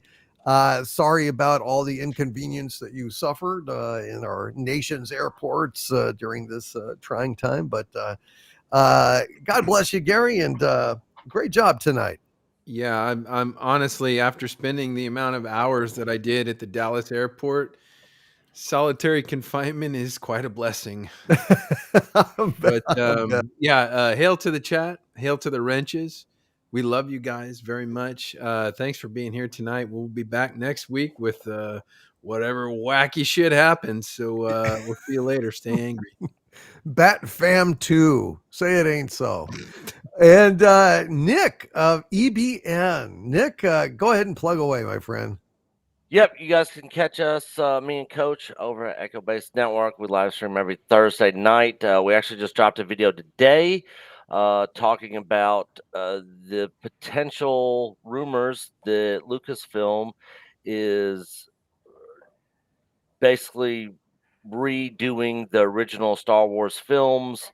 There's been some leaks coming out. There were some screenshots leaked, and then a video leaked today with the notes internal use only for the apparent 50th anniversary of Star Wars: A New Hope. So go over there and check that out. Yeah, well, just to be clear, they're not redoing the original trilogy. They're working on restoring and re-releasing the original Yes, trilogy, yeah, not yeah, the special. yeah. Yes. 4K, the color correction, the whole shebang. They're basically, just restoring the original versions of the film, not the special edition, just the original versions that were originally released in theaters. But Nick, Cool. George Lucas told us that was impossible. That he like cut out the negative to Yeah. do the special editions, and it was impossible. Yeah, apparently somebody over, I think it was in the UK. There was, I don't know if you guys remember hearing the story about KK going over there to confirm that this was an actual original film reel of the original trilogy with the original films in like tip top condition that they were showing over there. And so I don't know if they're using those or doing something. I'm not sure that they haven't officially come out and announced anything, but there's a lot of rumor circling about them doing this kind of behind the scenes and are going to be releasing this for the 50th. I don't know if your sources have heard anything, if you can find anything out, if all this is true, but there's, like I said, there are screenshots that have leaked and then a video that leaked today. And we actually covered it on a video today talking about it. Sounds very interesting. Thank you very Yep. much, Nick of EBN. And Anti-Derivative Jill, go ahead and plug away. Look at that. Wow. Oh, you're muted. Jill. Yeah. I got inspired by Sean Carter. Sorry about that. And I thought I'd throw That's mine on. outstanding. Thank you. So, and well, I loved tonight. Thank you so much for having me on. It's been such a blast getting to talk about all the stuff, all the pop culture, particularly the Back to the Future and the hopes for Star Trek. And hopefully all those rumors are perfectly true and get it exactly as they say. Because Star Trek's in a coma, and we'll see if it comes out. And thanks to the panels and getting to have these conversations, really great, really fun. And if you had fun with me, I hope to see you guys on my channel, Anti-Derivative Jill. And I deep dive into a lot of movies and shows, particularly sci-fi and fantasy, but other stuff too. Plus, we hang out and play games. So I hope to see you around. So let's make like a tree and get out of here. Outstanding. We love you, Jill. We love you, Jill. Love Yeah. you too. Glad to have you here. And let's see, Rob Wright, go ahead and plug away, my friend. So first off, yesterday was Veterans Day, so I want to thank any and all veterans who had Amen. served or anybody who's still serving our country out there. Thank you so much for your service. We are so thankful for you. Pop culture reference today is Wallace Shawn's birthday. You'll know him as Vicini from The Princess Bride, and he's been in several other movies. So happy birthday to him. And then finally, my channel, Rob Wright's Gen X Pop Culture. This weekend, we are doing the hits of 1976. Heather L. is on the panel, along with Stark of Iron and Agent Pepsi 1. So join us 5:30 on Sunday for the hits of 1976. We're also doing the album we love is Hotel California from the Eagles. So if you're an Eagles fan, you'll love that segment as well. So join us on my channel 5:30 Sunday afternoon. All right. And if you're not an Eagles fan, why the fuck not? That's what I would ask. Why the fuck not? if you're not an Eagles fan, you're crap. What does he say in the Big Lebowski? He's like, it's been a long night and I hate the fucking Eagles. Oh, Glenn Fry hated him for that. Glenn Fry got onto him. It's just a movie, man.